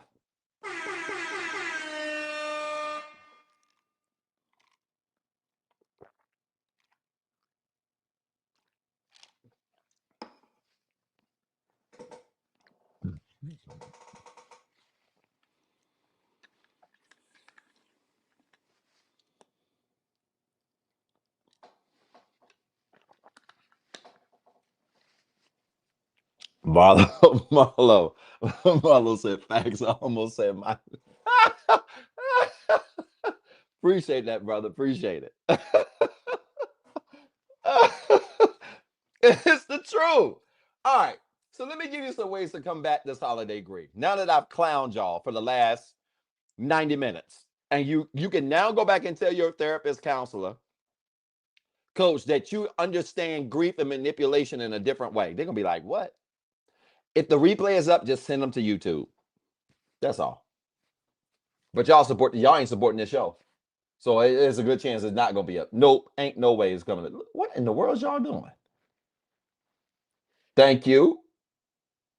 Mercedes. I'm just making it up playing. KP, Latoya, Tanya. Thank y'all. Appreciate y'all so much. Y'all support the show. I'm not leaving it up if you don't.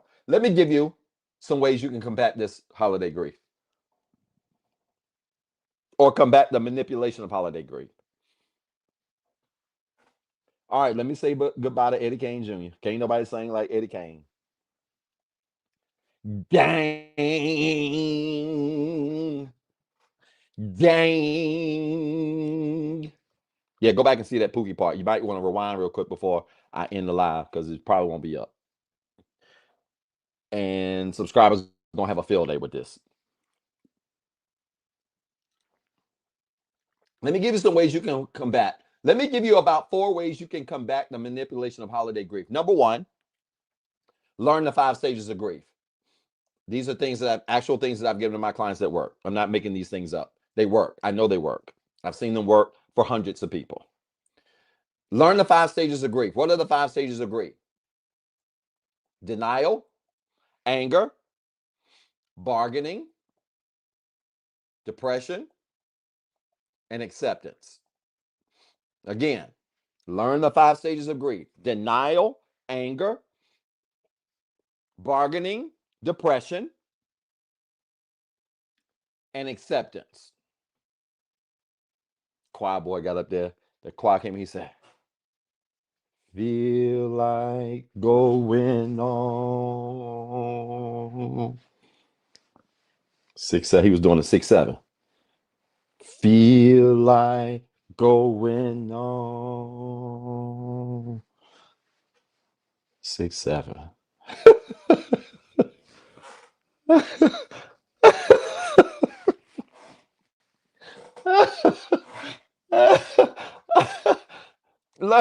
learn the 5 stages of grief. This is how I teach the 5 stages of grief. Your counselor, your therapist, your coach might teach it different. This is what I believe. Stages 1 through 4, which is denial, anger, bargaining, depression.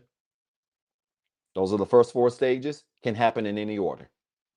You can lose something or grieve something and you can jump right to anger. You don't have to start at denial. You can jump right to depression. You don't have to start at denial. You can jump right at bargaining. And you don't have to start at denial. You can play around with any of the first 4 stages and start at any given time. But this is what I believe. When you get to acceptance, you don't go back to the other stages. If you get to acceptance or think in your mind that you've accepted the loss, but then you find yourself weeks later back at anger, you never accepted it. Acceptance means acceptance. It doesn't mean you like it, but it means you're okay. It doesn't mean you like the situation. It means you're okay. So you need to really understand the stages of grief. Why? Because when you know what stage you're in, you know how you can then use that stage to reframe the emotions that come with that stage so you can feel better and go to the next stage. Okay? So what I teach my clients, books open November the 28th.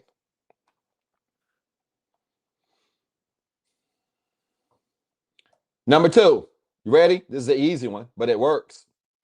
Second way you can combat the manipulation of holiday grief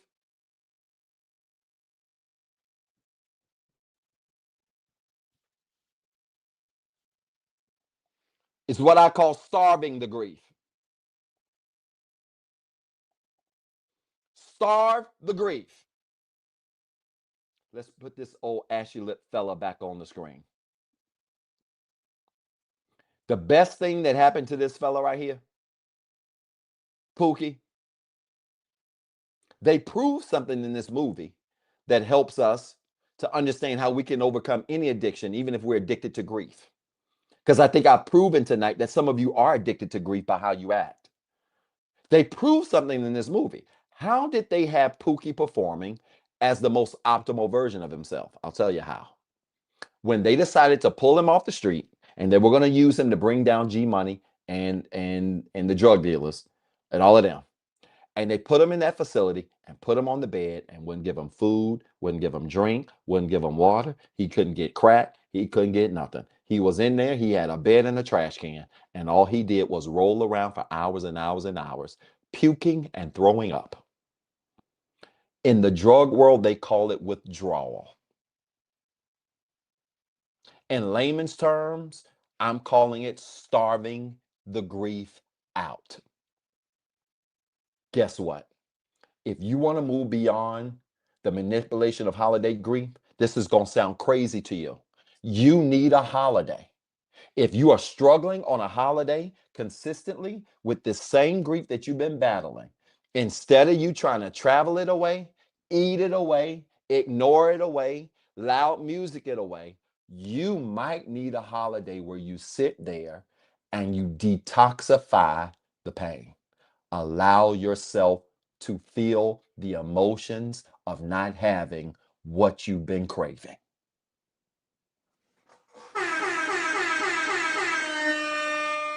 The truth is, many of you get manipulated by the holidays because you do things to try to run away from the pain of the very thing that's causing you grief. And until you face it, you will never be able to detox from it.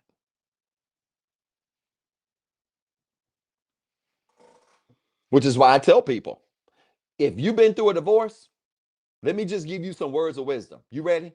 If you ever been through a divorce, let me tell you something. If you've been through a divorce, that divorce ain't real until you've gone through an entire year cycle. You can't say you fully processed that divorce until you have gone through a full year cycle of processing it. What's included in that cycle? You need to go through their missing their birthday. You need to miss the anniversary. You need to you need to experience the emotions of the anniversary. You need to experience the emotions of their birthday. You need to experience the emotions of the holidays. You need to experience until you've done that. You just playing.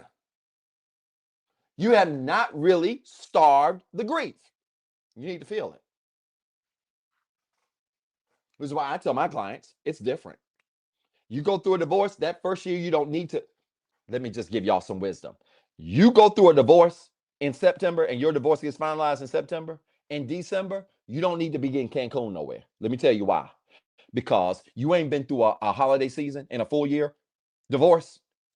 And if you have not healed, you will take your tail to Cancun and you'll have a hot girl or a hot boy winter. Oh my God.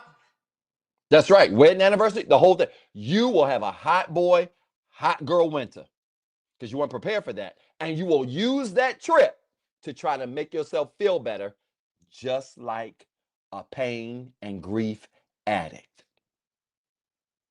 You will go to Cancun and become a pookie.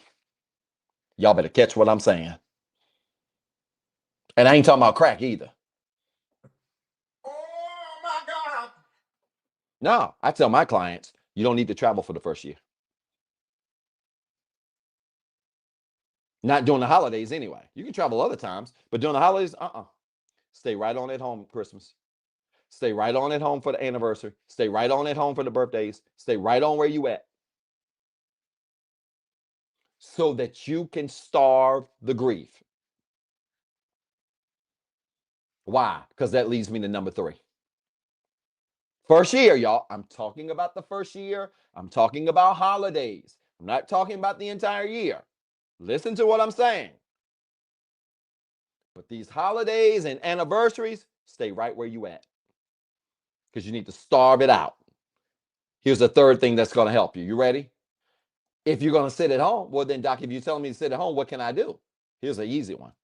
While you're at home, use the holidays. This is method number 3. Use the holidays to create your own traditions. This is a big one. This is a very practical one.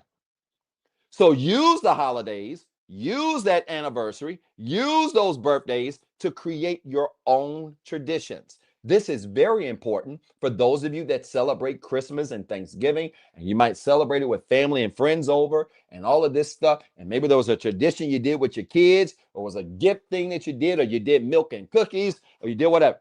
Use the holidays to create a new tradition. So maybe in the past, when a person was living and maybe they're now deceased, or when a person was with you and now y'all are broke up or divorced, maybe in the past, you had a set of certain traditions that were connected to that person. Use the holidays to create a new tradition. That way, you ain't running from the holidays, and you're taking the holiday and you're reframing what that holiday means. Y'all, this one works like magic. I've had hundreds of clients go through a holiday, come back in January, shoot me emails, Doc. Oh my God, I had the greatest Christmas. Me and my kids, we came up with this tradition, and now we're going to do this every year on Christmas Eve, and then we do this Christmas Day, and we do this the day after Christmas, and they loved it, and we're going to do this every year. And you look up, and it's 5, 10 years, and they're doing the same tradition, and it's growing and it's growing and growing. And before you know it, all of this pain and grief that you had about what you lost, that you kept trying to re-lose over and over again, you ain't thinking about no more.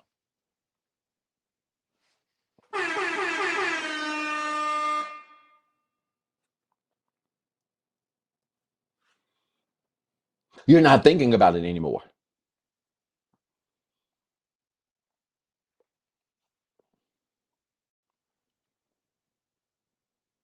It works.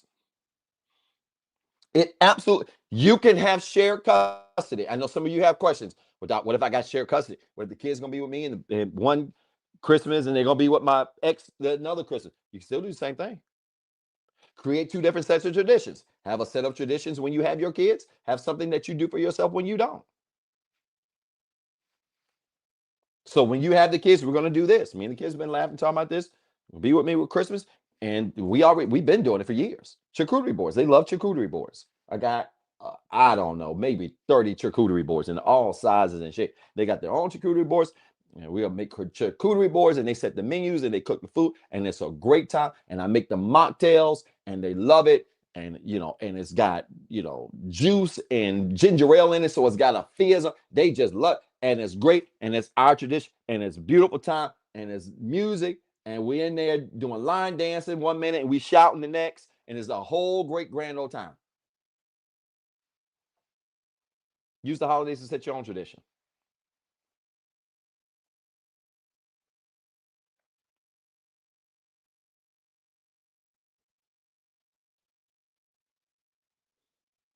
That makes sense? Yeah, it works. Like, it totally works. It totally works. And it even works if you lost a person, say, to death or anything like that. Maybe one of the things you were doing with the person who's no longer living, right? And I know death can be challenging, but even if that's the case, you can still create new traditions. And those traditions might be in honor of that person. I've had some clients do some very creative things beyond just going to a grave site. That's fine if that's what you do, if that's in your tradition to go, because that's not in everybody's tradition. I have clients in 47 countries. Some of my clients bury their loved ones by sea. It ain't no grave site. I have clients that, according to their religion, when they lose someone, they bury them by sea. So there ain't no grave site.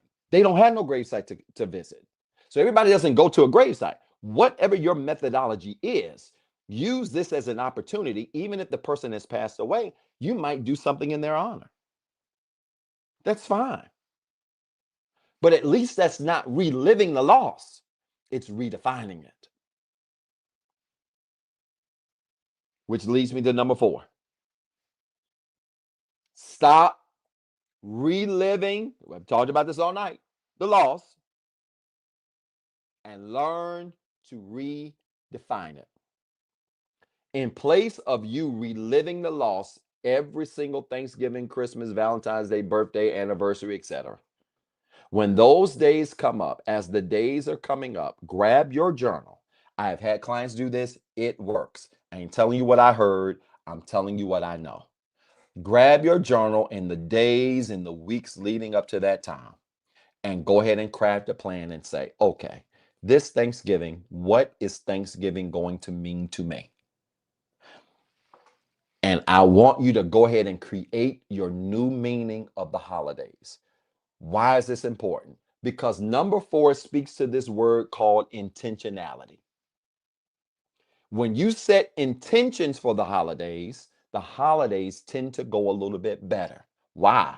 Because your intentions for the holiday become the roadmap, become the game plan. If the holidays don't align with the intentions, then it ain't a good idea. So I tell my clients, Christmas is coming. This is the first holiday season you're going to have without your husband, without your wife. There's a possibility you're going to feel some deep sadness at this time. It is October the 30th. Go ahead and grab your journal, and with intentionality, start mapping out what this new Christmas is going to mean to you. What is it going to mean? And that can entail a number of things, from what you're going to do to how you're going to celebrate it. Maybe you're not going to celebrate it with gifts anymore. Maybe Christmas is going to mean giving back. Maybe you lost so much in the past that you want to use the holidays as an opportunity to give to somebody else. If you've read my book, 5 Years of Healing, shameless plug. If you don't get it now, because it's almost out of print again. This is going to be the fourth or fifth time. I talk about this. One of the most underrated ways to process pain is to give back. You would be shocked at how much better you feel about your own grief and anxiety when you learn how to pour into somebody else while you got grief and anxiety. Give back. And that can be a part of your intentional game plan. Set your game plan. How am I going to celebrate Christmas this year? Doc said I can't run. So what am I going to do? What is it going to mean to me? And then how am I going to create some activities around this idea or meaning that I've created? So that what I say, what I do, what I believe, all agree. We know that to be the definition of alignment. When you do that, y'all, holidays ain't gonna feel like you're being manipulated. You won't be being manipulated by the holidays. You will control the holidays. Intentionality helps you control the holidays, not the other way around. When you function in intentionality, you're controlling the holidays. The holidays ain't controlling you. You're telling the holidays what this stuff is going to mean, not the other way around.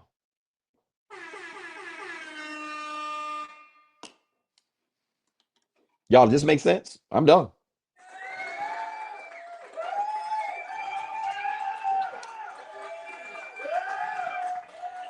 This makes sense? Was this helpful? I hope it was. Was this helpful? I hope y'all got a lot of notes. First time in a couple of months, but I believe this one's coming down unless there's a miracle that happens in the next 15 minutes. Y'all support the show. While you're doing it, the ways to support it on the screen. Let me put up some things really quickly. I've already said this. 5 Years of Healing is almost out of print again. If you don't have your copy of 5 Years of Healing, get it right away. Latest book, Don't Make It Happen, Let It Go, is almost also out of print as well, I think for the second time, which is crazy. This stuff is these things are flying off the shelf. New Orleans, I'll be there November the 15th. That's in 2 weeks. Excited about that. The flyer's up on all of our networks except for TikTok. The Work, a journal that has over 900 writing prompts. It's a monster, 425 pages thick, and it's a lot, but they are moving as well. Those are almost sold out. Also, Atlanta, I'm coming to you December the 14th. To end the 2025 self-awareness tour, I'll be ending it in Atlanta, and we just added last week the awesome, incomparable Peter Collins, who's going to be our musical guest on December the 14th in Atlanta. And so that's going to be awesome. And so we got a lot of things moving. Just wanted to throw those up real quick. Support. I appreciate all of you guys. I hope tonight was helpful. Audible. I see people asking about Audibles. It's funny. I had a lot of conversations last weekend about Audible books. Thank you, Ms. Leanne. So good to see you. I appreciate you. Thank you. I always appreciate your support. Good. I appreciate that. Steven said he's purchased the book and it's helping him. Very good. I love to see that. And love to get that feedback from men as well. Let me say this really, really, really quickly. Gosh, I lost my train of thought really quickly. What else was I getting ready to say? Oh, about Audible. Somebody say something about Audibles. I am looking into getting most of my books in Audible format. Many of you have asked me to do it in my voice. That means I have to actually find the time to read it from what I'm understanding. I don't know when I'm going to have time to read 5 books, 6 books. I have no idea how this is going to happen. But I'm working on that. For those of you especially that travel a lot, I do have clients that are truck drivers that actually do their coaching calls with me from their rigs. When they have a break, they pull over to the side of the road, rest stops, and they literally have their notebooks and do their journals. So shout out to all of my truck drivers that are clients that do this work as well. I really appreciate it. And so I have been thinking about you folks that do that have very active jobs. And that's the feedback that I'm getting as well. A lot of people just love to hear the books in the voice of the author. And because you guys do follow my work on Thursdays with these lives, I would imagine that probably has a lot to do with it too. So y'all, I just got to find the time to read 6 books, and I don't know when I'm gonna have the time. I don't. And if there's some technology way that can speed it up, then I'm gonna go with that. So I'm researching that right now, and we'll see how that looks as well. The week of the 28th, there's going to be a lot flying off, including some subscription offers. I'm going to be rolling out an entire syllabus for subscribers in 2026 that will start in January and go all the way through December. A map and a game plan of things we're going to be teaching. Outstanding opportunity for those of you that want next level work. So certainly consider subscribing if you haven't already, and some other cool things that we'll talk about later. All right, y'all, I'm done. I've been talking a lot, and it is 11:36. I know April is cussing me out on TikTok if she's still there. But I appreciate all of you. Thank you for your support. Hey, support the show. If you want me to leave this up, I got 11:36. You got 24 minutes. Support the show. And if enough of you support the show, we'll leave it up. If not, subscribers, check your inbox and we'll send it right to your schedule. I appreciate all of you. Have a tremendous evening. Peace and blessings. Thank you for your support. Talk to you soon. Be good.